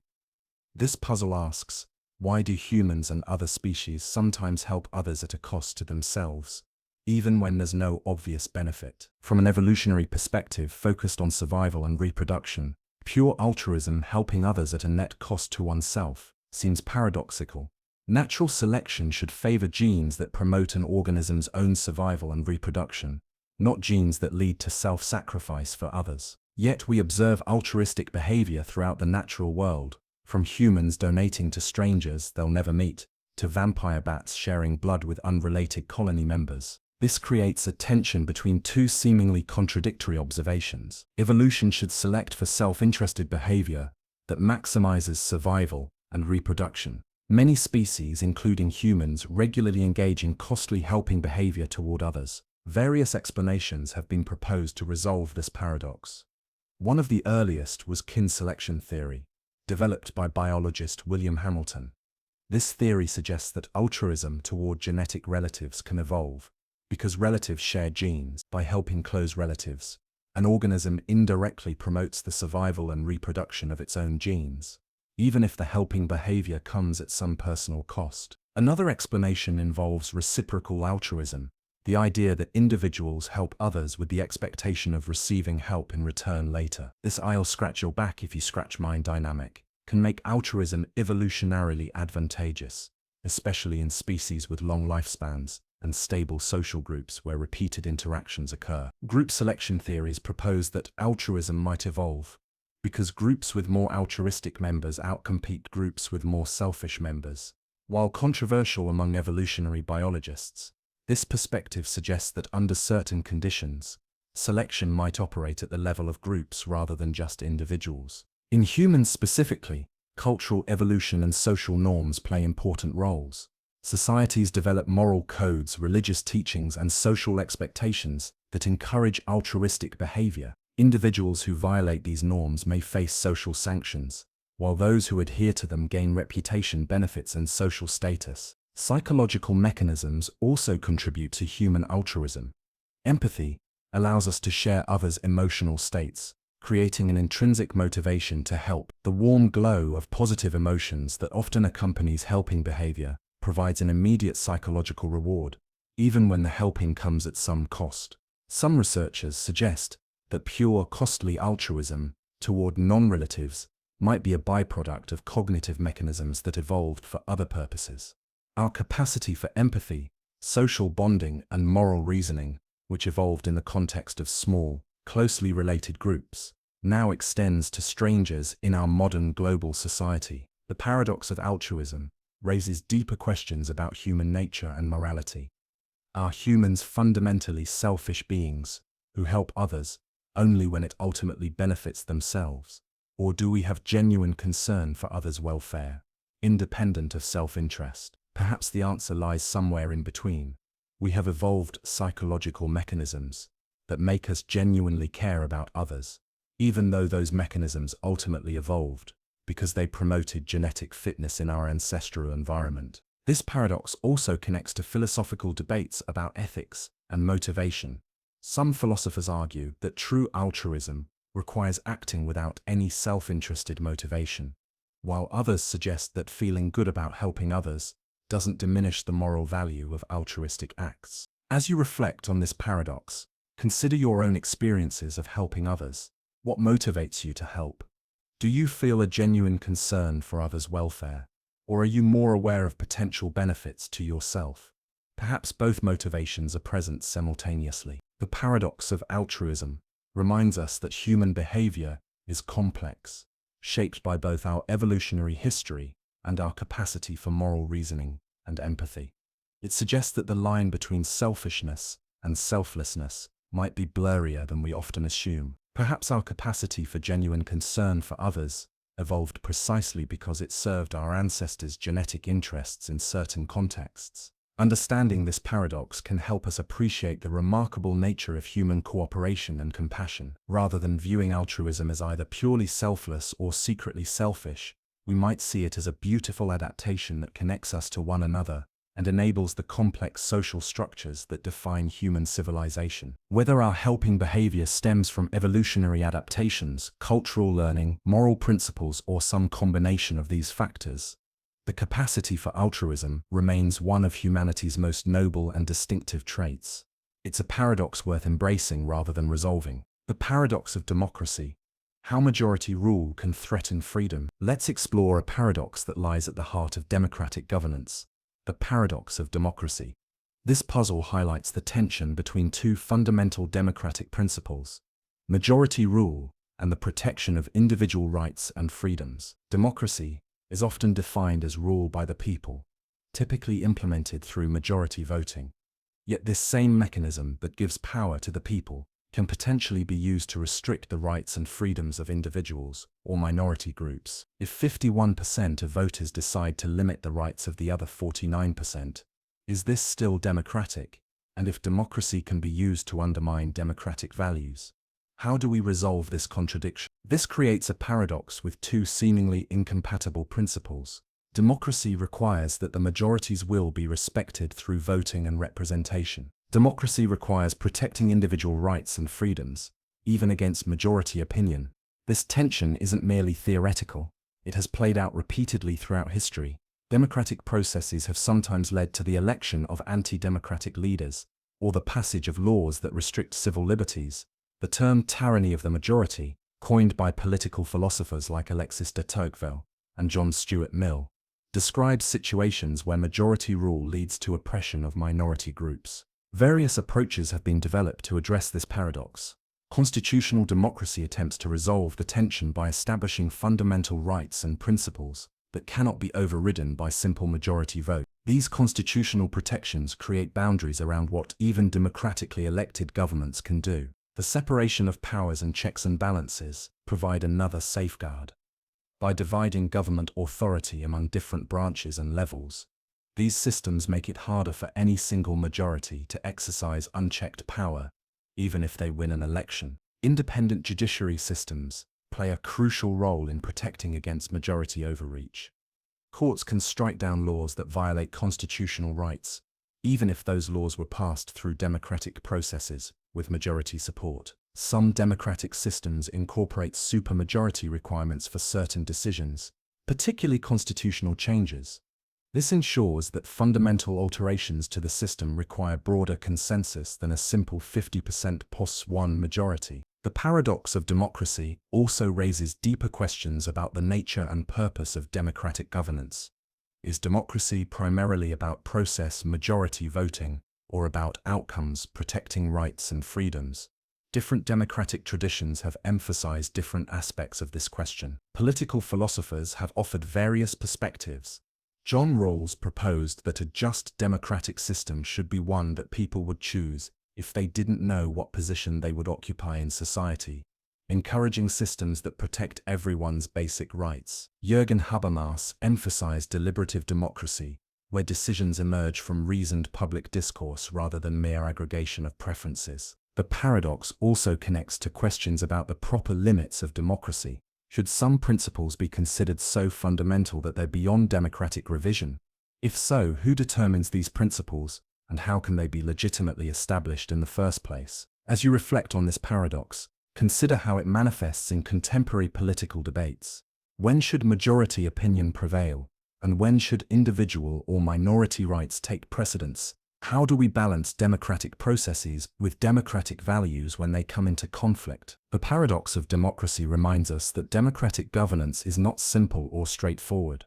It requires ongoing negotiation between competing principles and values. Perhaps the strength of democracy lies not in resolving this tension once and for all, but in creating systems that allow societies to continually navigate it in response to changing circumstances and evolving understandings of rights and freedoms. The paradox of thrift. When saving money hurts the economy. Let's explore a paradox from economics that challenges our intuitions about saving and spending: the paradox of thrift. This concept, popularized by economist John Maynard Keynes, suggests that while saving money is generally prudent for individuals, if everyone saves too much simultaneously, it can harm the overall economy. The paradox works like this: when an individual saves money, they're being financially responsible, building a safety net, preparing for the future, and increasing their personal financial security. But when everyone in an economy decides to save more at the same time, especially during economic downturns, total spending decreases. This reduction in spending means businesses sell less, potentially leading to layoffs, reduced incomes, and further decreases in spending, creating a downward economic spiral. This creates a tension between two seemingly contradictory principles. Individual saving is financially prudent and beneficial for personal economic security.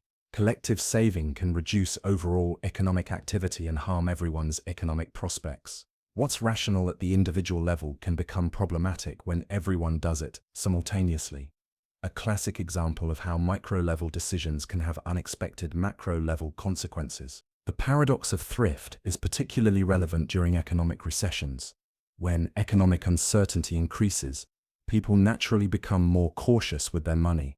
They cut back on spending and try to save more as a precaution. But this collective caution can deepen the recession by reducing demand for goods and services, leading to more job losses and economic hardship, the very outcomes people were trying to protect themselves against by saving. Various approaches have been proposed to address this paradox. Keynesian economics suggests that during recessions, when private spending decreases, government spending should increase to maintain overall economic activity. By stepping in as a spender of last resort, governments can help break the cycle of declining demand and keep the economy functioning until consumer confidence returns. Central banks also play a role by adjusting interest rates. Lower interest rates can discourage excessive saving and encourage borrowing and spending during economic downturns. Conversely, higher interest rates can encourage saving when the economy is overheating. Some economists emphasize the importance of targeting spending and saving behavior to different groups. Since wealthier individuals tend to save a higher percentage of their income, policies that direct resources to lower and middle-income households during recessions may be more effective at maintaining economic activity, as these groups typically spend a higher proportion of any additional income they receive. The paradox of thrift connects to broader questions about the relationship between individual and collective welfare.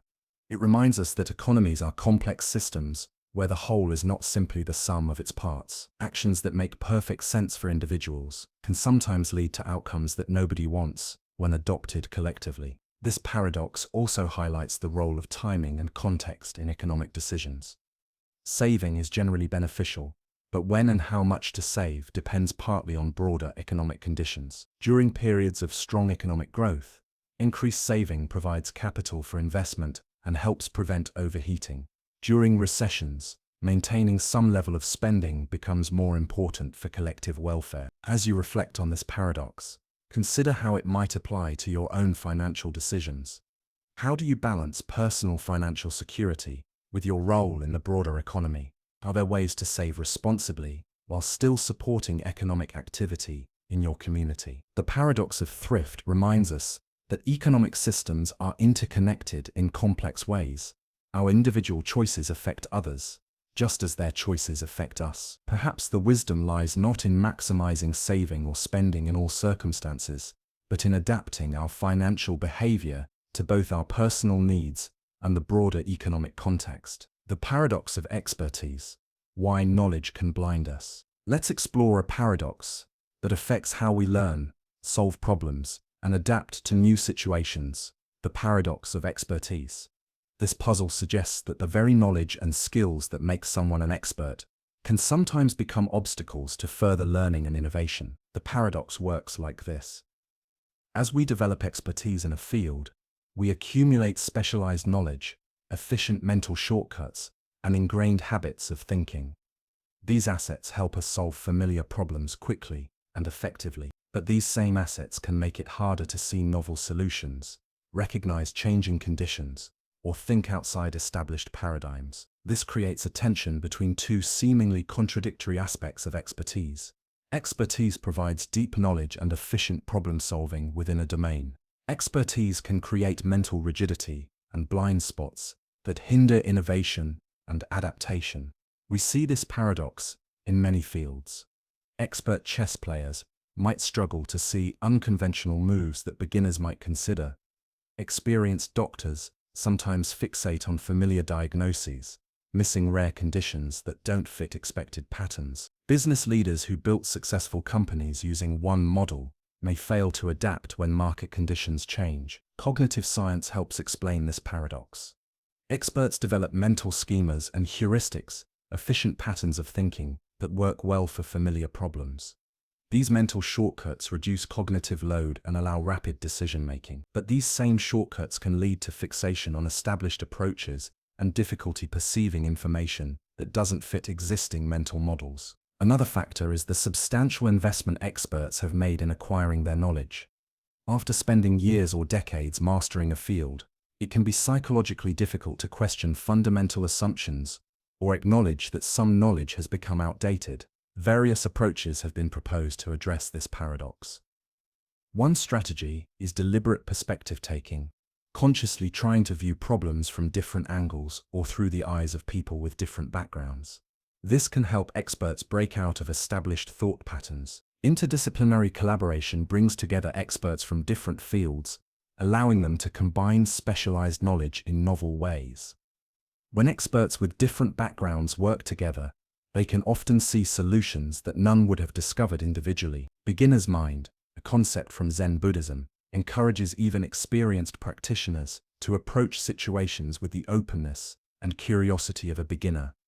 By temporarily setting aside assumptions and preconceptions, experts can sometimes see familiar problems in new ways. Organizations can address the paradox of expertise by creating psychological safety for questioning established practices, and by bringing in fresh perspectives through hiring diverse talent or consulting with outsiders. The paradox also has implications for how we think about learning and development.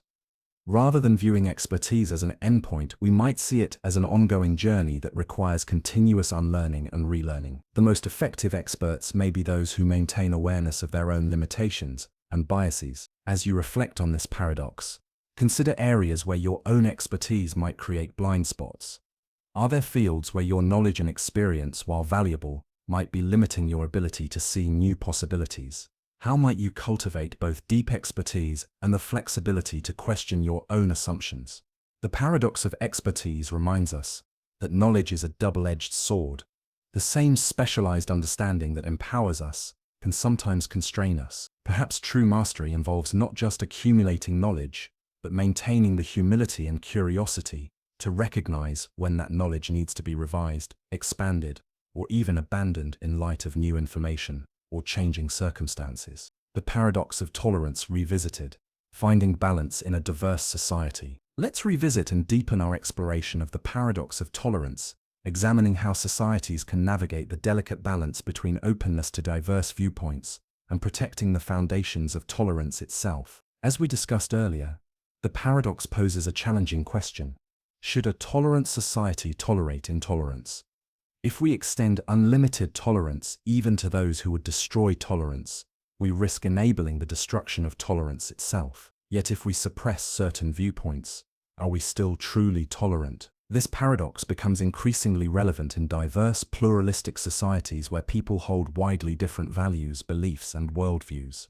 How do we create communities where differences are respected, while maintaining the core principles that make peaceful coexistence possible? One approach to navigating this paradox involves distinguishing between different forms of intolerance.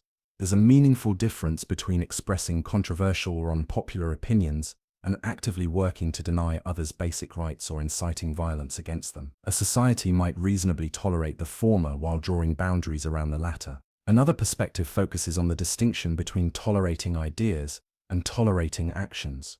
A tolerant society might allow the expression of all ideas, even deeply objectionable ones, while setting clear limits on actions that harm others or undermine their rights. This approach preserves freedom of thought and expression while protecting people from tangible harm. The concept of reciprocity offers another framework.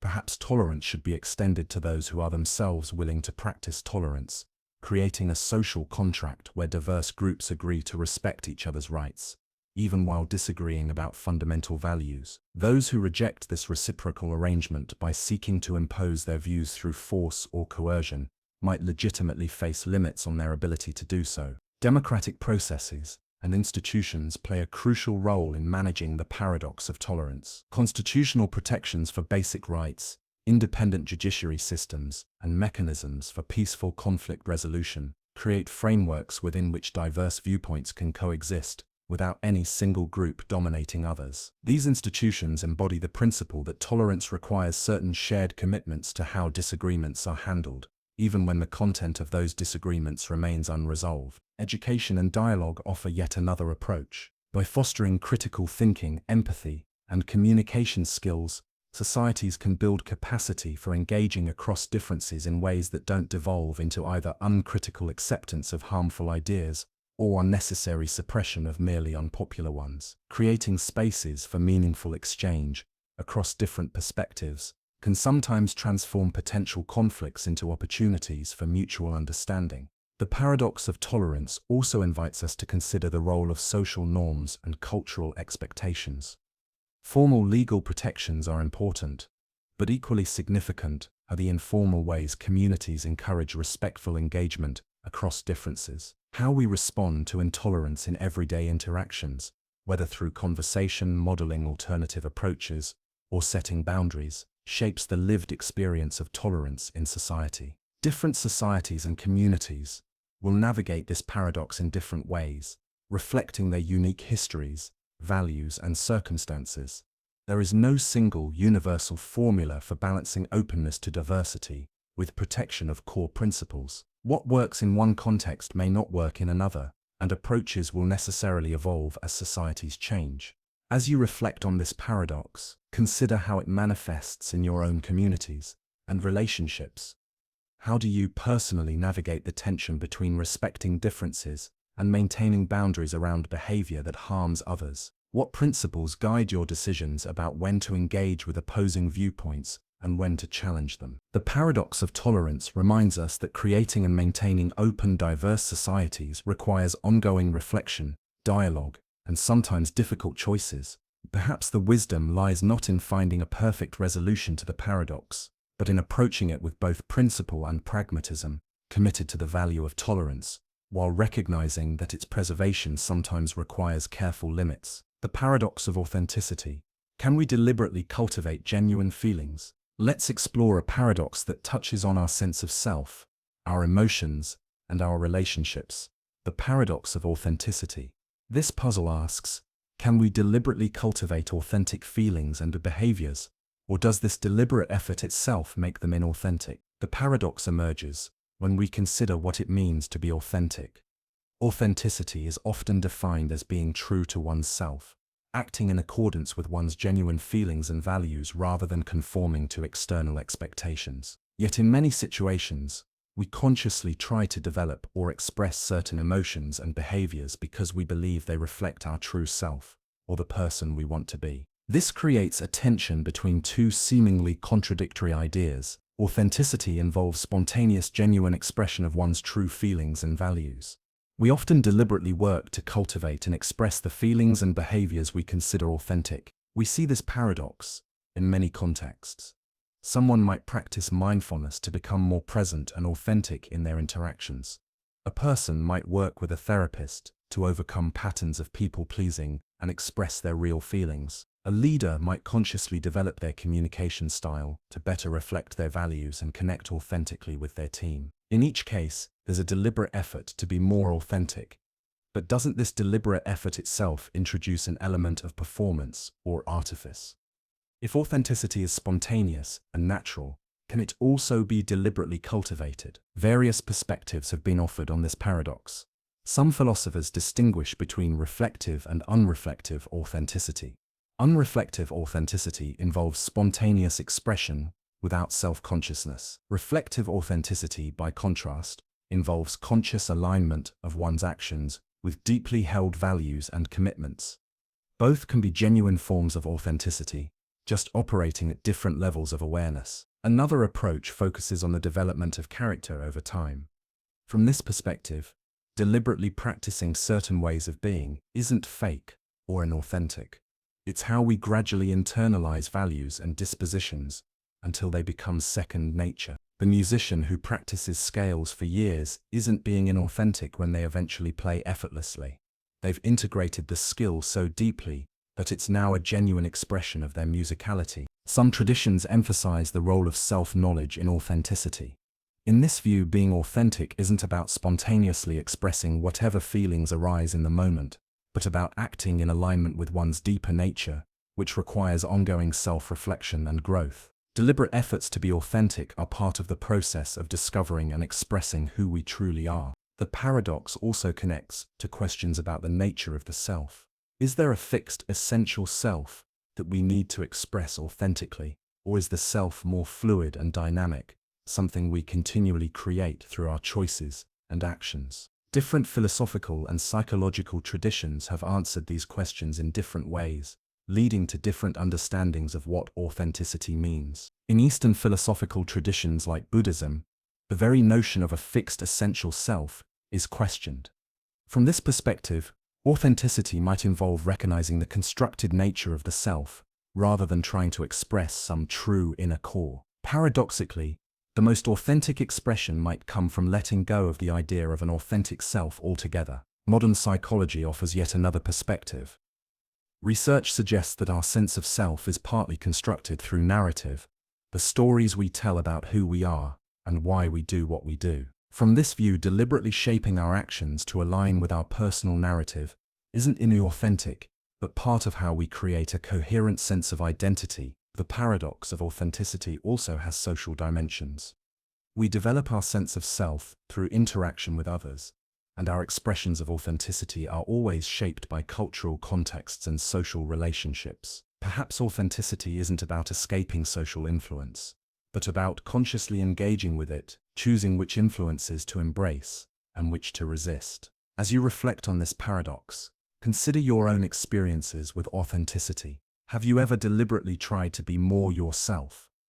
Have you worked to overcome patterns that felt inauthentic? Did these efforts feel like performance, or like a process of discovering and expressing something genuine? The paradox of authenticity reminds us that being human involves both spontaneity and deliberation, both expressing who we are and actively shaping who we become. Perhaps authenticity isn't a fixed state we achieve once and for all, but an ongoing process of aligning our actions with our evolving values, commitments, and understanding of ourselves. Rather than seeing deliberate cultivation of authenticity as contradictory, we might view it as part of the complex, recursive nature of human consciousness, our unique ability to reflect on ourselves, to choose who we want to be, and to gradually become that person through practice and commitment. The paradox of moral progress, how moral advancement creates new ethical challenges. Let's explore a paradox that emerges when we consider the evolution of ethics over time, the paradox of moral progress. This puzzle suggests that as societies make moral advances, solving certain ethical problems, they often create new moral challenges that previous generations didn't face. The paradox works like this. Moral progress, the expansion of rights, the reduction of suffering, the recognition of previously marginalized groups, is real and significant. Yet this very progress creates new ethical frontiers and dilemmas that weren't visible or relevant before. As we solve some moral problems, we discover or create others, making complete moral resolution seemingly impossible. Consider some examples. The development of modern medicine has alleviated enormous suffering and extended human lifespans, a clear moral advance. Yet it has also created unprecedented ethical questions about end-of-life care, resource allocation, genetic modification, and the boundaries of medical intervention. Similarly, technological progress has connected humanity in ways that enable greater cooperation and understanding across cultures. Yet it has also created new ethical challenges around privacy, surveillance, artificial intelligence, and digital rights that previous generations couldn't have imagined. The expansion of human and civil rights represents profound moral progress. Yet as we've become more sensitive to injustice and oppression, we've also become more aware of subtle forms of discrimination and structural inequalities that earlier generations might not have recognized as moral problems at all. This creates a tension between two seemingly contradictory observations. Human societies have made genuine moral progress over time, expanding circles of moral concern and reducing certain forms of suffering and injustice. Despite this progress, we face an ever-evolving landscape of moral challenges, with new ethical frontiers emerging as old ones are addressed. Various perspectives have been offered on this paradox.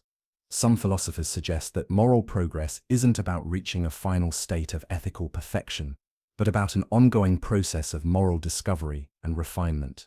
As we solve certain moral problems, our ethical sensitivity increases, allowing us to recognize subtler forms of harm or injustice that were previously invisible. Others emphasize that moral progress often involves trade-offs and new complexities. Advances in one area can create tensions in others. For example, increasing individual freedom sometimes creates tensions with community cohesion or environmental sustainability. These aren't reasons to reject progress, but reminders that moral advancement isn't simple or linear. Some traditions frame moral progress as an asymptotic journey. We can continually approach greater ethical understanding without ever reaching complete moral resolution. Each step forward reveals new horizons, new questions, and new challenges that keep the moral conversation ongoing. The paradox also connects to questions about the nature of morality itself. Is morality about discovering fixed universal principles, or is it an evolving conversation that responds to changing human circumstances? Different philosophical traditions have answered this question in different ways, leading to different understandings of what moral progress means. As you reflect on this paradox, consider how it manifests in your own moral journey. Have you noticed that as you've grown in ethical understanding, you've become aware of moral complexities you didn't previously recognize? How do you navigate the tension between celebrating moral advances and acknowledging the new challenges they create? The paradox of moral progress reminds us that ethics isn't a puzzle to be solved once and for all, but an ongoing conversation that evolves with human knowledge, technology, and social arrangements. Perhaps the wisdom lies not in seeking final moral resolution, but in approaching ethical questions with humility, openness, and a willingness to continually refine our understanding as new challenges emerge. The paradox of self-improvement. Why accepting yourself might be the key to changing. Let's explore a paradox that touches on personal growth, self-acceptance, and the psychology of change. The paradox of self-improvement. This puzzle suggests that sometimes the most effective way to change yourself is to first fully accept who you are. The paradox works like this. When we want to improve ourselves, whether developing better habits, changing our behavior, or growing personally, we typically start by identifying what's wrong or lacking. We focus on our flaws, weaknesses, or shortcomings that need to be fixed. Yet psychological research and wisdom traditions suggest that this self-critical approach often backfires, creating resistance, shame, and defensiveness that actually make change harder. Paradoxically, Genuine acceptance of ourselves as we are, with all our flaws and limitations, often creates the psychological conditions that make growth and change more possible.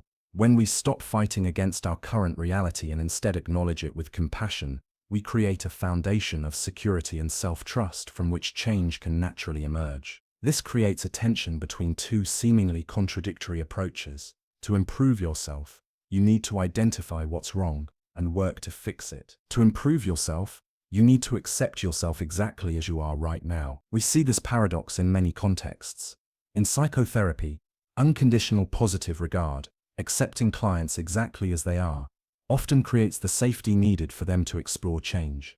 In addiction recovery, acknowledging one's powerlessness over the addiction is frequently the first step toward overcoming it. In mindfulness practices, accepting present moment experience without judgment creates space for natural evolution and growth. Various perspectives help illuminate this paradox. Some psychologists distinguish between conditional and unconditional self-worth. When our sense of value depends on meeting certain standards or achieving certain goals, we become trapped in a cycle of self-judgment that actually impedes growth. When we cultivate unconditional self-worth, valuing ourselves regardless of our flaws or achievements, we create the security needed to take risks and embrace change. Another approach focuses on the difference between acceptance and resignation. Accepting yourself doesn't mean giving up on growth or deciding that change is impossible. Rather, it means acknowledging reality without judgment, which paradoxically creates the conditions where change becomes possible. As psychologist Carl Rogers put it, the curious paradox is that when I accept myself just as I am, then I can change. Some traditions emphasize the role of compassion in this paradox. Self-criticism activates threat responses in the brain, triggering defensiveness and resistance. Self-compassion, by contrast, creates safety and openness, allowing us to acknowledge difficulties without being overwhelmed by them. This compassionate stance toward ourselves creates neurological and psychological conditions more conducive to learning and growth. The paradox also connects to deeper questions about the nature of the self and change. Perhaps meaningful change isn't about becoming someone different, but about more fully becoming who you already are. In this view, self-improvement isn't about fixing what's broken, but about removing the obstacles that prevent your natural development and expression. As you reflect on this paradox, consider your own experiences with change and growth. Have you noticed that harsh self-criticism often leads to resistance or discouragement? Have there been times when accepting a difficulty or limitation actually made it easier to move beyond it? How might you approach your own growth with both acceptance of who you are now and openness to who you might become? The paradox of self-improvement reminds us that human psychology is complex and often counterintuitive.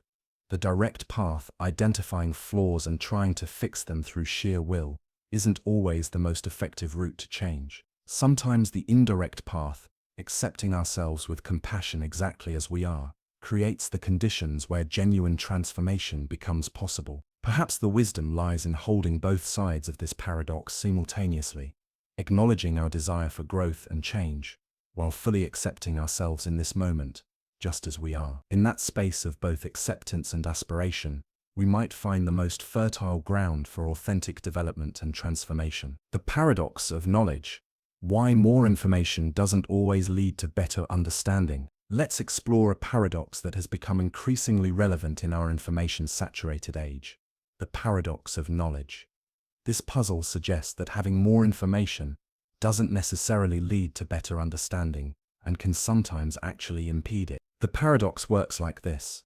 We typically assume that more information leads to greater knowledge and better decisions, yet research in psychology, economics, and information science reveals that beyond a certain point, additional information can overwhelm our cognitive capacities, create false confidence, reinforce existing biases, and ultimately lead to worse understanding and poorer decisions. This creates a tension between two seemingly contradictory observations. Information is valuable and necessary for understanding and making good decisions. Too much information can impair understanding and lead to worse decisions. Various factors contribute to this paradox. One is cognitive overload. The human brain has limited processing capacity, and when overwhelmed with information, It struggles to distinguish relevant from irrelevant data. We begin to miss the forest for the trees, focusing on details while losing sight of the bigger picture. Another factor is the signal-to-noise ratio. As information increases, the proportion of truly valuable insights, signal, relative to irrelevant or misleading data, noise often decreases. Finding the meaningful patterns becomes harder as the volume of information grows. Confirmation bias also plays a role. When faced with overwhelming information, people tend to selectively focus on data that confirms their existing beliefs, while ignoring contradictory evidence. Paradoxically, more information can sometimes strengthen false beliefs, rather than correct them. The illusion of knowledge presents another challenge. Access to vast information can create a false sense of understanding, what some psychologists call the knowledge illusion. We mistake familiarity with information for genuine comprehension, leading to overconfidence in our understanding. Various approaches have been proposed to navigate this paradox. One strategy involves developing better information filters, tools and methods for distinguishing relevant from irrelevant information. This might include algorithmic hisses, expert curation, or developing personal skills in information evaluation. Another approach emphasizes the importance of mental models and frameworks. Rather than trying to process all available information, we can focus on understanding core principles and patterns that help organize and make sense of new data. A good mental model allows us to extract meaning from information more effectively than trying to absorb everything. Deliberate ignorance, consciously choosing what not to know, offers another strategy. This involves recognizing that attention is a limited resource and making intentional decisions about which information deserves our focus and which can be safely ignored. The paradox also connects to deeper questions about the nature of knowledge and understanding. Perhaps true understanding isn't about accumulating facts but about developing wisdom, the ability to discern what matters, to see connections between ideas, and to apply knowledge appropriately in different contexts. As you reflect on this paradox, consider your own relationship with information.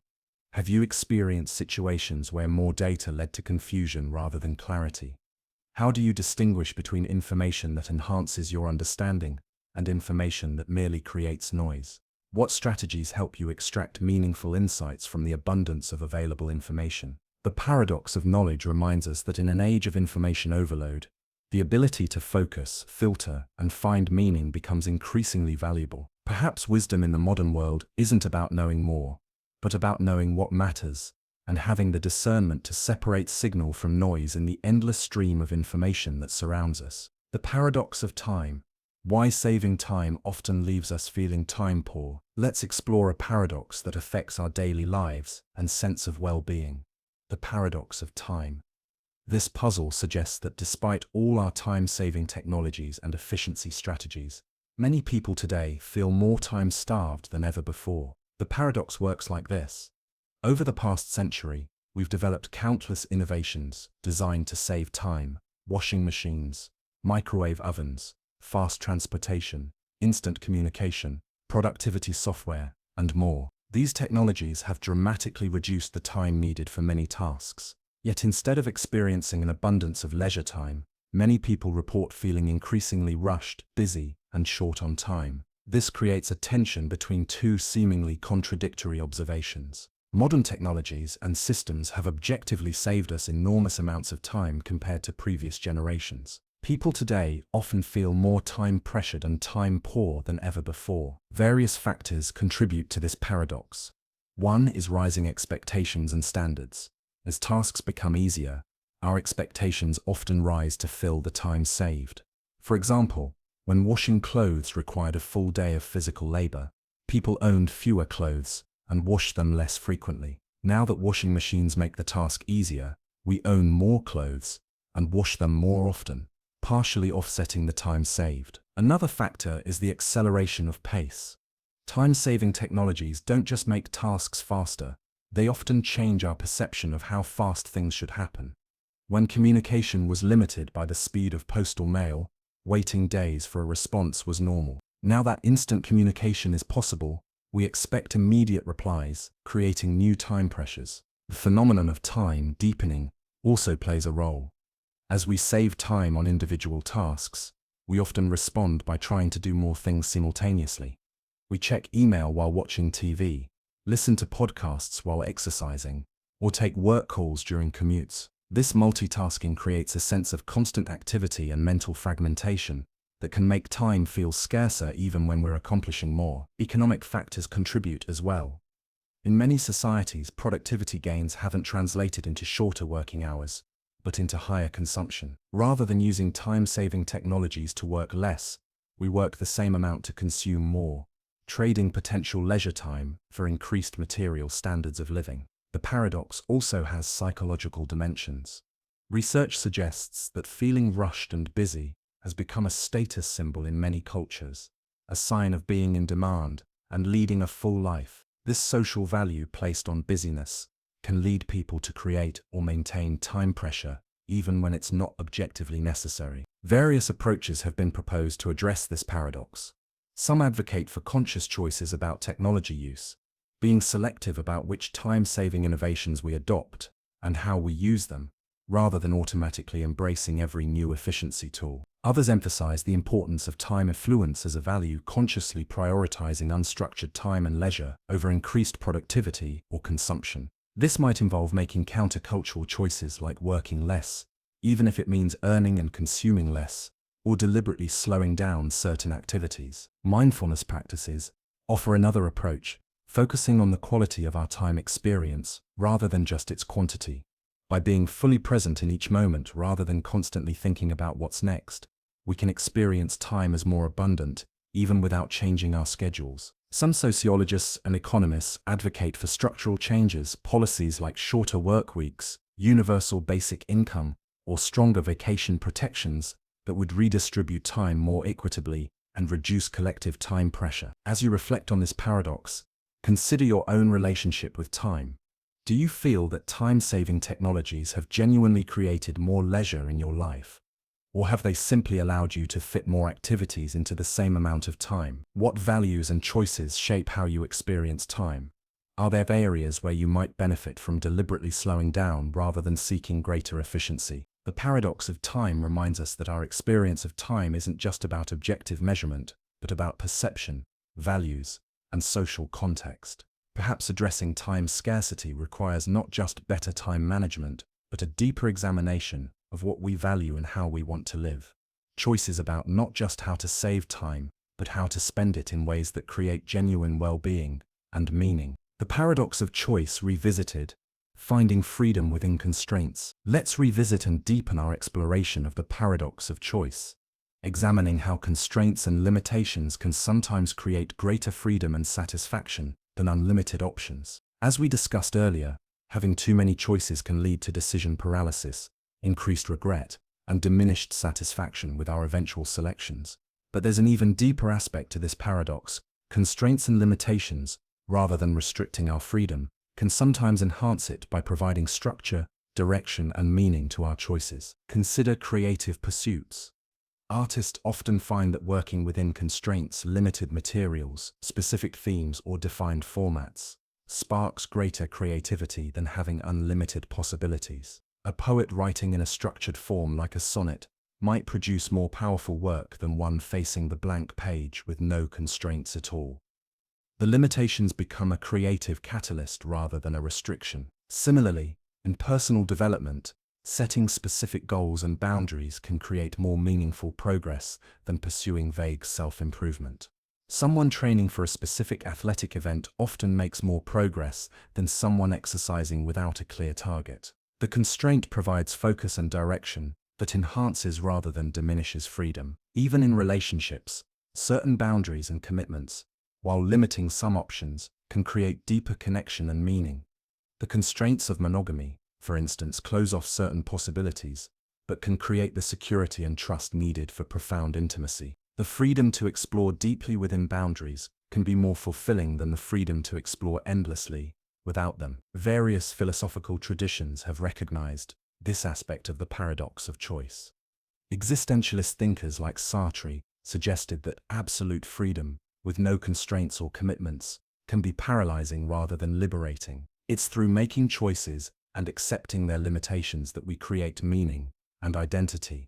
Eastern philosophical traditions often emphasize that freedom comes not from maximizing external options, but from cultivating inner discipline and acceptance. The Buddhist concept of the middle way suggests that neither indulgence in unlimited choices nor extreme restriction leads to well-being, but rather a balanced approach that acknowledges both freedom and constraint. Modern psychology offers additional insights.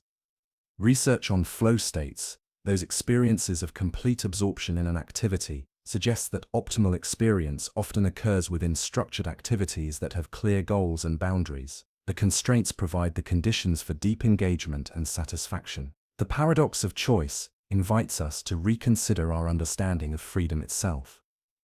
Perhaps true freedom isn't about having unlimited options, but about having meaningful choices within frameworks that give them significance. It's not about the absence of constraints, but about finding the right constraints, those that align with our values and create conditions for growth, creativity, and fulfillment. As you reflect on this deeper aspect of the paradox, consider areas in your life where constraints might actually enhance your sense of freedom and satisfaction.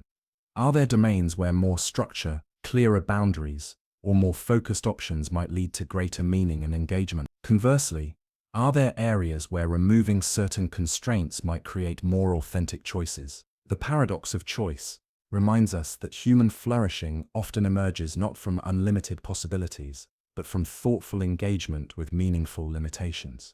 Perhaps wisdom lies not in maximizing options, but in discerning which constraints foster growth, and which truly hold us back, embracing the former while working to transform the latter. The paradox of power. Why influence often comes from giving control away. Let's explore a paradox that challenges our conventional understanding of power and influence. The paradox of power.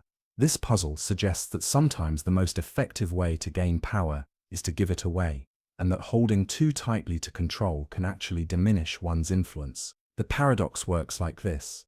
We typically think of power as the ability to control outcomes and direct others' behavior. Yet, in many contexts, those who share power, empower others, and relinquish direct control often end up with greater influence than those who attempt to maintain tight control over everything and everyone around them. This creates a tension between two seemingly contradictory approaches to power. Maintaining direct control over decisions and resources to ensure desired outcomes. Sharing control and empowering others, potentially increasing overall influence. We see this paradox in many contexts. In leadership, authoritarian managers who maintain tight control often generate resistance and compliance without commitment. By contrast, leaders who delegate authority and develop their team members' capabilities frequently inspire greater loyalty and initiative, ultimately achieving better results. In relationships, partners who try to control each other typically create resentment and distance. Those who support each other's autonomy and growth often build stronger connections based on mutual respect rather than dominance. In parenting, over-controlling approaches tend to backfire as children grow, leading to rebellion or dependency. Parents who gradually transfer appropriate responsibility to their children typically develop more influential and trusting relationships that last into adulthood. Even in international relations, countries that rely solely on coercive power often generate resistance and resentment, while those that build collaborative relationships and shared interests can achieve their goals more effectively through soft power and mutual benefit. Various factors explain this paradox. One is the distinction between compliance and commitment. Control can force compliance. People will do what they must when directly compelled. But genuine commitment, where people invest their full energy and creativity, typically requires autonomy and intrinsic motivation, which control undermines. Another factor is the role of reciprocity in human relationships.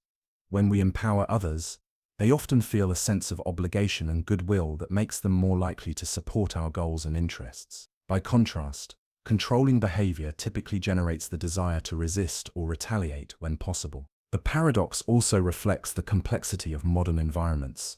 In a simple, stable context, direct control might be effective, but in complex, rapidly changing situations, which characterize most modern organizations and societies, distributed decision-making often produces better outcomes than centralized control, as it leverages diverse perspectives and allows faster adaptation. Various approaches have been developed to navigate this paradox.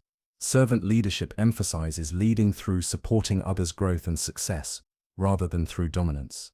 Collaborative governance models distribute decision-making authority, while maintaining coordination around shared goals. Empowerment-focused parenting gradually transfers responsibility to children as they develop the capacity to handle it. The paradox of power connects to deeper questions about human motivation and social dynamics. It suggests that effective influence isn't just about having resources or authority, but about how we use them to engage others' intrinsic motivation and build relationships based on mutual benefit rather than dominance. As you reflect on this paradox, consider your own experiences with power and influence.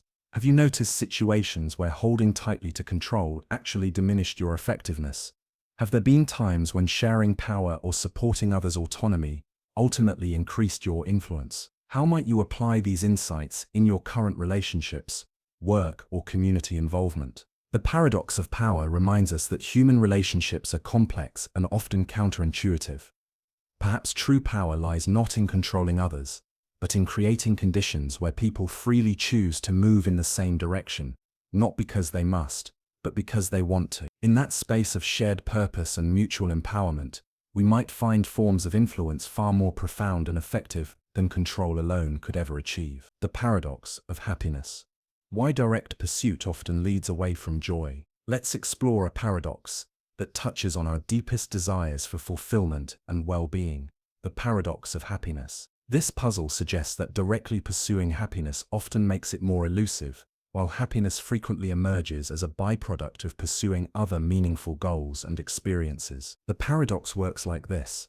When we make happiness our explicit goal, constantly monitoring our emotional state, asking "Am I happy yet?" or engaging in activities solely for the happiness they might bring, we often end up less satisfied than when we focus on meaningful engagement, connection with others, or contribution to something beyond ourselves. This creates a tension between two seemingly contradictory approaches: directly pursuing happiness as a primary goal, focusing on meaningful activities and relationships, with happiness emerging as a byproduct. We see this paradox in many contexts. Research on flow states, those experiences of complete absorption in a challenging but manageable activity, shows that people report their highest levels of satisfaction precisely when they're so engaged that they temporarily forget about their own happiness. The joy comes when they're not actively seeking it. Studies of life satisfaction consistently find that the direct pursuit of pleasure or positive emotions contributes less to overall well-being than factors like meaningful relationships, engaging work, and contribution to others. People who organize their lives primarily around seeking positive feelings often report feeling empty or unfulfilled, despite their pleasurable experiences. Even in the realm of positive emotions themselves, research suggests that accepting the full range of emotional experience, including difficult feelings like sadness, anger, or grief, leads to greater psychological well-being than attempting to maximize positive emotions and minimize negative ones. Various factors explain this paradox. One is the self-defeating nature of emotional monitoring. When we constantly check whether we're happy, we create a gap between our current experience and our desired state. This gap generates dissatisfaction and prevents us from fully immersing ourselves in the present moment, where genuine happiness often resides. Another factor is the nature of happiness itself.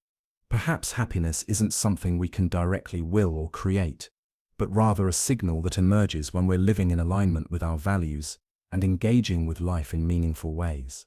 In this view, happiness comes as a side effect of living well, not as the result of pursuing happiness itself. The paradox also reflects the importance of meaning and purpose in human flourishing.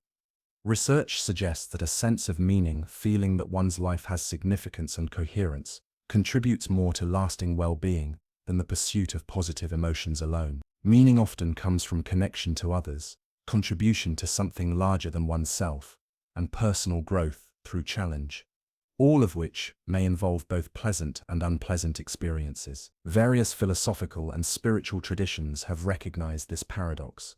Aristotle distinguished between hedonia, pleasure-focused happiness, and eudaimonia, flourishing through virtue and excellence. He argued that the good life comes not from maximizing pleasure, but from developing one's capacities and living virtuously. Many religious and contemplative traditions similarly emphasize that joy emerges from service, compassion, and spiritual practice, rather than from direct pursuit of happy feelings. Modern approaches to well-being often incorporate these insights. Acceptance and commitment therapy, for instance, focuses not on eliminating negative emotions, but on living according to one's values regardless of emotional state. Positive psychology emphasizes engagement, relationships, meaning, and accomplishment, alongside positive emotions as essential components of well-being. As you reflect on this paradox, consider your own relationship with happiness. Have you noticed that some of your happiest moments came when you weren't explicitly trying to be happy? What activities engage you so completely that you lose self-consciousness? What gives your life a sense of meaning beyond momentary pleasure? The paradox of happiness reminds us that well-being is often elusive, not because it's rare or impossible, but because of how we pursue it. Perhaps true happiness requires a certain indirectness, a willingness to focus on worthy activities, meaningful relationships, and present moment engagement rather than on happiness itself. The paradox of connection, how technology brings us together while pushing us apart. Let's explore a paradox that has become increasingly relevant in our digital age: the paradox of connection. This puzzle highlights how modern communication technologies simultaneously connect us in unprecedented ways while potentially contributing to experiences of isolation and disconnection. The paradox works like this. Digital technologies like social media, messaging apps, and video calls allow us to maintain relationships across vast distances, connect with like-minded communities regardless of geography, and access more social opportunities than ever before. Yet despite these expanded connection possibilities, many people report feeling increasingly lonely, isolated, and disconnected from authentic human contact. This creates a tension between two seemingly contradictory trends. Technology has dramatically expanded our ability to connect with others across time and space. Rates of loneliness, social isolation, and disconnection appear to be rising in many technologically advanced societies. Various factors contribute to this paradox. One is the quality versus quantity of connection. Digital technologies excel at increasing the quantity of our connections and interactions, but they may not always support the depth and quality that nurture genuine belonging and intimacy. A person with hundreds of social media connections might still lack the deep, supportive relationships that protect against loneliness. Another factor is the displacement effect. Time spent on digital connections sometimes replaces in-person interaction, which provides unique psychological and physiological benefits. Elements like physical touch, shared physical experiences, and the full spectrum of nonverbal cues are difficult or impossible to replicate digitally. The paradox also involves attention and presence. When we're physically with others but mentally engaged with devices, we create a new form of absence in presence that can undermine connection. The person checking their phone during a conversation is simultaneously connected to distant others and disconnected from those physically present. Social comparison dynamics play a role as well. Social media platforms often showcase curated, idealized versions of others' lives, which can trigger feelings of inadequacy or exclusion. Paradoxically, platforms designed for connection can sometimes intensify feelings of not belonging or not measuring up. The medium itself shapes the message. Different communication technologies encourage different types of interaction. Some foster thoughtful exchange, while others reward brief, attention-grabbing content. These structural features influence the nature of our connections, sometimes in ways that prioritize engagement metrics over meaningful human connection. Various approaches have been proposed to navigate this paradox. Digital minimalism advocates for more intentional technology use, being selective about which digital tools we adopt and how we use them, rather than defaulting to constant connectivity. This might involve designated device-free times, spaces, or activities to protect in-person connection. Others emphasize developing digital literacy and healthy technology habits. This includes being aware of how different platforms affect our psychology, learning to use digital tools in ways that enhance rather than detract from well-being, and teaching these skills to children growing up in a connected world. Some approaches focus on designing better technology. Innovators are exploring how digital tools might better support authentic connection, meaningful conversation, and healthy community, rather than maximizing engagement metrics that can undermine these values. The paradox also invites us to reflect on what connection really means. Perhaps meaningful connection isn't just about the frequency of interaction or the number of relationships, but about the quality of presence, the depth of understanding, and the sense of being truly seen and valued by others. As you reflect on this paradox, consider your own experience with technology and connection. How have digital tools enhanced your relationships and sense of belonging? Have there been ways they've inadvertently contributed to feelings of disconnection? What approaches help you maintain meaningful connection in a digital world? The paradox of connection reminds us that human relationships are complex and multifaceted. Technology offers powerful tools for maintaining and creating connections, but these tools require thoughtful use to ensure they enhance rather than diminish our sense of genuine human contact. Perhaps wisdom lies in neither rejecting nor uncritically embracing digital connection, but in learning to use these tools in ways that support what matters most in human relationships: presence, understanding, care, and authentic exchange. The paradox of sleep: how surrendering consciousness restores it. As we conclude our exploration of life's profound paradoxes, let's consider one final puzzle that you may be experiencing right now: the paradox of sleep. This mystery highlights how deliberately surrendering our consciousness each night is essential for restoring and enhancing that very consciousness. Sleep presents us with a remarkable contradiction. Each night, we willingly enter a state where we lose awareness of ourselves and our surroundings.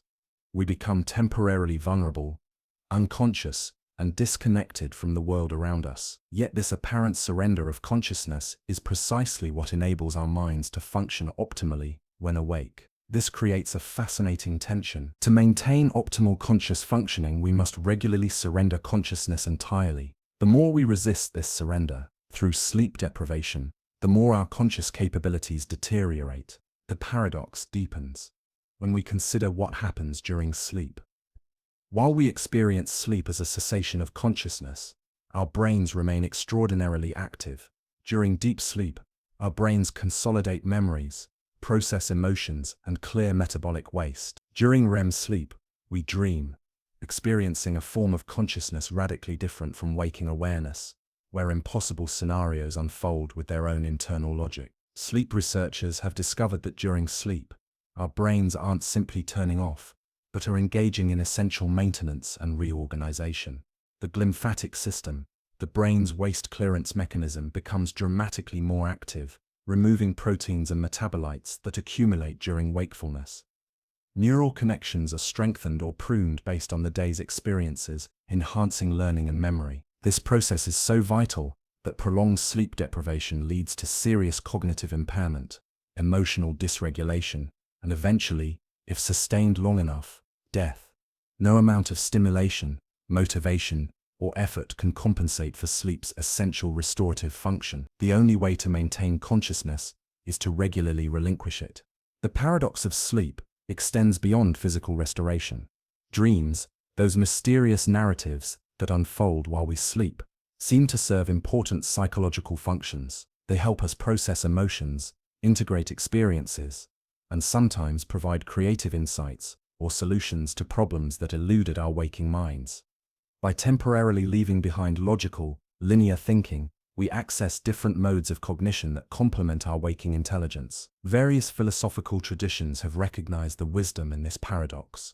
Taoism emphasizes the complementary nature of activity and rest, doing and non-doing. Buddhist mindfulness practices acknowledge that trying too hard to control consciousness often backfires, while allowing the mind to rest enables greater clarity and insight. Even Western psychology has increasingly recognized that downtime and psychological detachment from tasks are essential for optimal performance and creativity. The paradox of sleep also connects to broader themes about control and surrender in human life. It suggests that some essential processes cannot be directly willed or controlled. They require creating the right conditions and then letting go. Just as we cannot force ourselves to fall asleep, the harder we try, the more elusive sleep becomes. Many valuable states and insights emerge not through direct effort, but through a balance of intention and surrender. As you reflect on this paradox, consider your own relationship with sleep and rest. Do you honor sleep as an essential part of cognitive and emotional well-being? Or do you see it primarily as time away from productivity? Have you noticed how your thinking, creativity, and emotional balance are affected by different sleep patterns?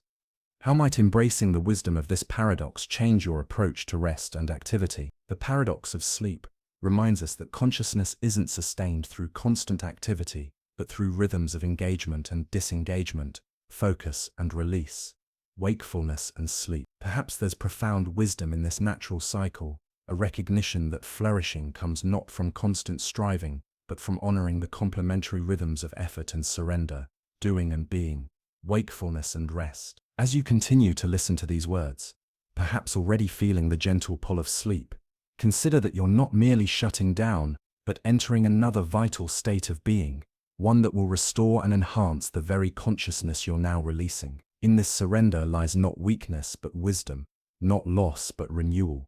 The paradox of sleep invites us to trust this process, to release the day's concerns, and to allow the mysterious wisdom of the sleeping mind to do its essential work. The paradox of consciousness, the mystery of awareness. As we approach the final moments of our exploration, let's contemplate perhaps the most profound paradox of all, the paradox of consciousness itself. This mystery touches on the very nature of awareness and our ability to know our own minds. Consciousness is simultaneously the most intimate and direct experience we have, the very medium through which we experience everything else, and yet one of the most elusive phenomena to understand or explain. We know what it's like to be conscious, to experience sights, sounds, emotions, and thoughts from the inside, yet we struggle to define or explain what consciousness actually is. This creates a fascinating tension. Consciousness is our most immediate and certain experience, the one thing we cannot doubt. Consciousness is extraordinarily difficult to explain, measure, or understand objectively. The paradox deepens when we consider our relationship to our own consciousness. We are aware of our thoughts, feelings, and perceptions, yet this awareness itself often eludes direct observation. The moment we try to examine our own consciousness, we change the very thing we're trying to observe. It's like trying to see our own eyes without a mirror. The seeing itself cannot be seen directly. Philosophers and scientists have grappled with this paradox for centuries. Some, like René Descartes, argued that consciousness is the one certainty we have.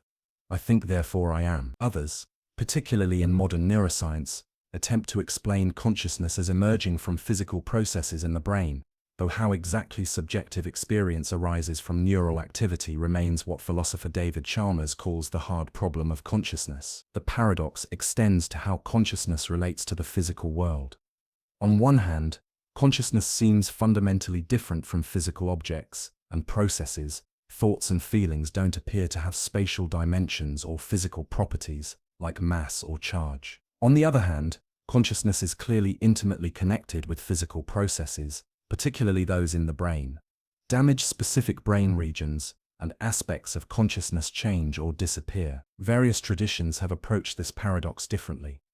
Some materialist perspectives suggest that consciousness is ultimately just brain activity, and the apparent mystery will dissolve with better neuroscience. Dualist views maintain that consciousness and physical reality are fundamentally different kinds of things. Panpsychist approaches propose that consciousness might be a basic feature of reality, present in some form throughout the universe. Mystical traditions often suggest that consciousness is not an individual possession, but a universal field or ground of being that we participate in rather than own. The paradox of consciousness also touches on questions of self and identity. Who or what is the I that experiences consciousness? Is there a stable self behind our changing thoughts and perceptions?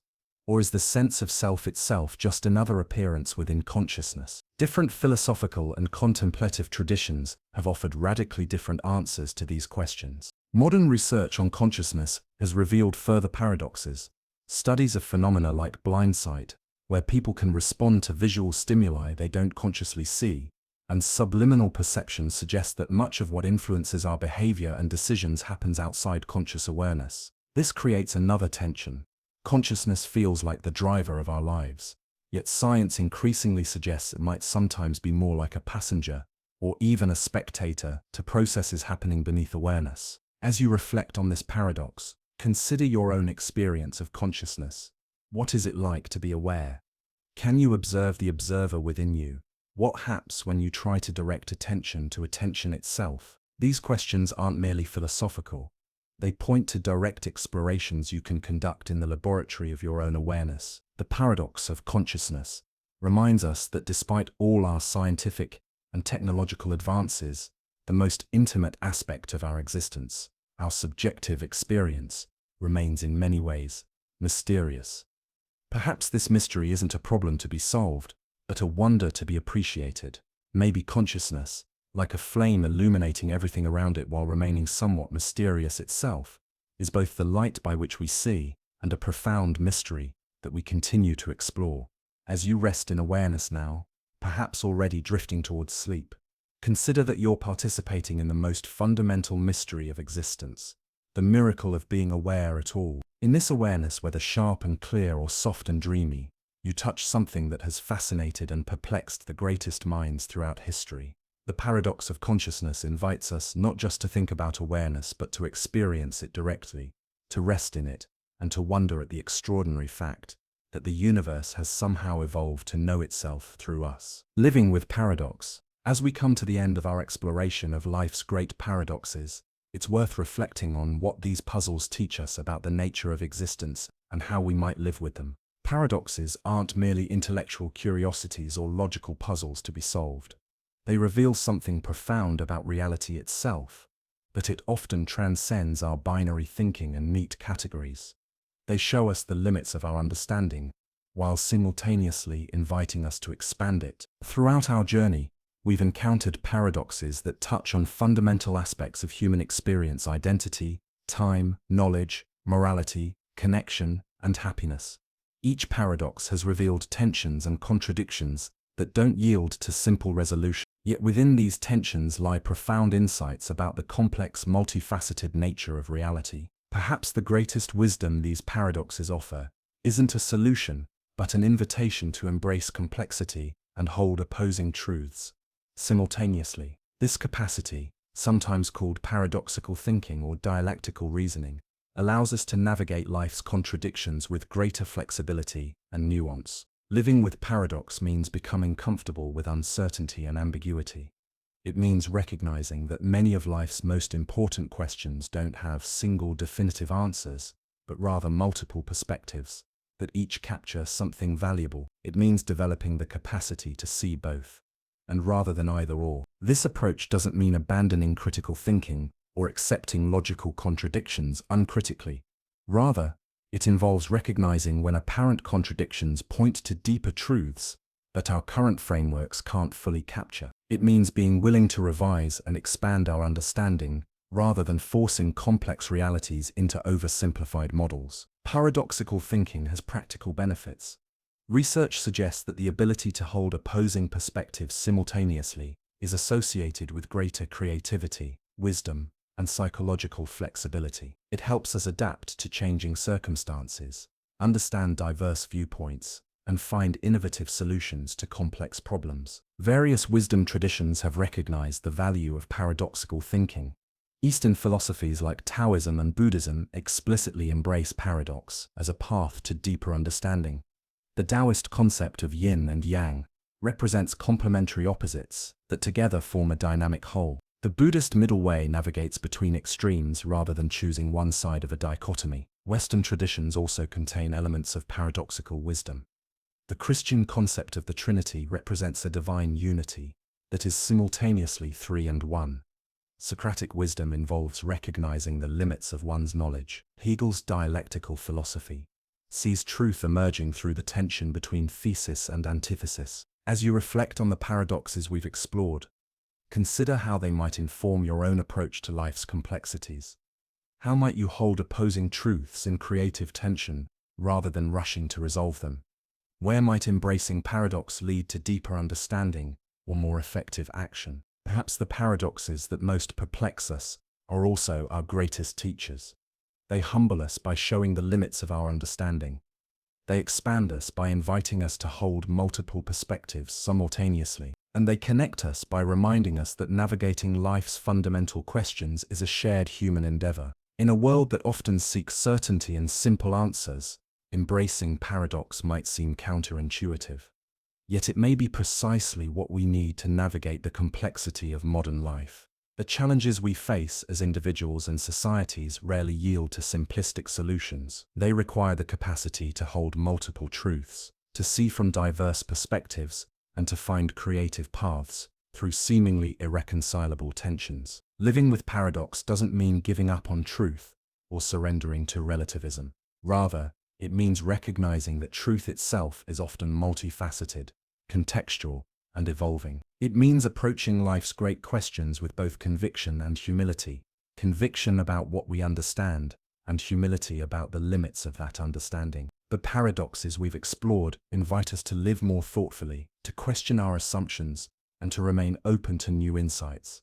They remind us that wisdom often lies not in resolving life's contradictions, but in dancing with them, finding balance and meaning within the tensions, rather than trying to eliminate them. As you continue your own journey through life's paradoxes, may you find both the courage to face complexity and the peace that comes from embracing it. May you discover that some of life's most profound truths lie precisely in those puzzling contradictions that resist simple resolution. And may the questions that most perplex you become doorways to deeper understanding, greater compassion, and more authentic living. The paradoxes of existence aren't problems to be solved, but mysteries to be lived. In embracing them, we embrace the full richness and wonder of being human in this complex, contradictory, and beautiful world. The beauty of mystery. As our journey through the great paradoxes of existence comes to a close, let's embrace one final insight, that perhaps not all mysteries are meant to be solved. Some paradoxes may remain with us, not as problems awaiting resolution, but as invitations to deeper wonder and appreciation of life's complexity. Throughout human history, we've made remarkable progress in understanding the world around us. Science has revealed the inner workings of atoms, the vast expanse of the cosmos, and the intricate mechanisms of life. Philosophy has developed sophisticated frameworks for addressing questions of knowledge, ethics, and meaning. Yet despite these advances, certain fundamental paradoxes persist. Perhaps there's wisdom in this persistence. Maybe these enduring paradoxes aren't failures of human understanding, but windows into the inherent complexity and richness of reality itself. They might be signposts pointing to aspects of existence that transcend our current conceptual frameworks. Not because those frameworks are flawed, but because reality is more multifaceted than any single perspective can capture. The paradoxes we've explored invite us to hold our knowledge with both confidence and humility. Confidence in what we've learned and humility about its limits. They remind us that the map is not the territory, that our models and theories are useful tools rather than perfect representations of reality. This approach doesn't mean abandoning the quest for understanding. We can continue to explore, question, and refine our knowledge, while simultaneously appreciating that some mysteries may always remain with us, like the horizon that moves as we approach it. Certain paradoxes might be inherent features of the landscape of knowledge, rather than temporary obstacles to be overcome. There's beauty in this perspective. It allows us to celebrate what we know while maintaining a sense of wonder about what lies beyond our current understanding. It keeps us open to new discoveries and perspectives, while freeing us from the frustration of expecting complete resolution to every puzzle. As physicist Richard Feynman once remarked, "I think it's much more interesting to live not knowing than to have answers that might be wrong." This attitude, curious, open, comfortable with uncertainty, may be the most fruitful way to approach life's great paradoxes. So as you rest now, perhaps drifting towards sleep, carry with you not just the specific paradoxes we've explored, but also this broader invitation to embrace mystery as part of the human journey. Let the questions that remain unanswered be not sources of frustration but gateways to wonder. Let the tensions that resist resolution be not problems to solve, but koans to contemplate, teaching us not through their answers but through the very process of engaging with them. In the end, perhaps wisdom lies not in resolving all paradoxes, but in learning to dance with them, to move gracefully between different perspectives, to hold opposing truths in creative tension, and to find meaning and beauty in the questions themselves. For in a universe vast enough to contain such profound mysteries, there is always more to discover, always deeper waters to explore, always new horizons of understanding beckoning us forward on the endless adventure of consciousness. Rest now in the gentle embrace of mystery, knowing that the questions that remain with you are not failures of understanding, but invitations to wonder. They are the universe's way of reminding us that reality is always richer, deeper, and more fascinating than our current understanding can fully capture. And in that recognition lies not disappointment, but liberation, the freedom to explore without the burden of needing to know everything, the joy of discovery that never ends because there is always more to learn, always new paradoxes to contemplate, always deeper mysteries to appreciate.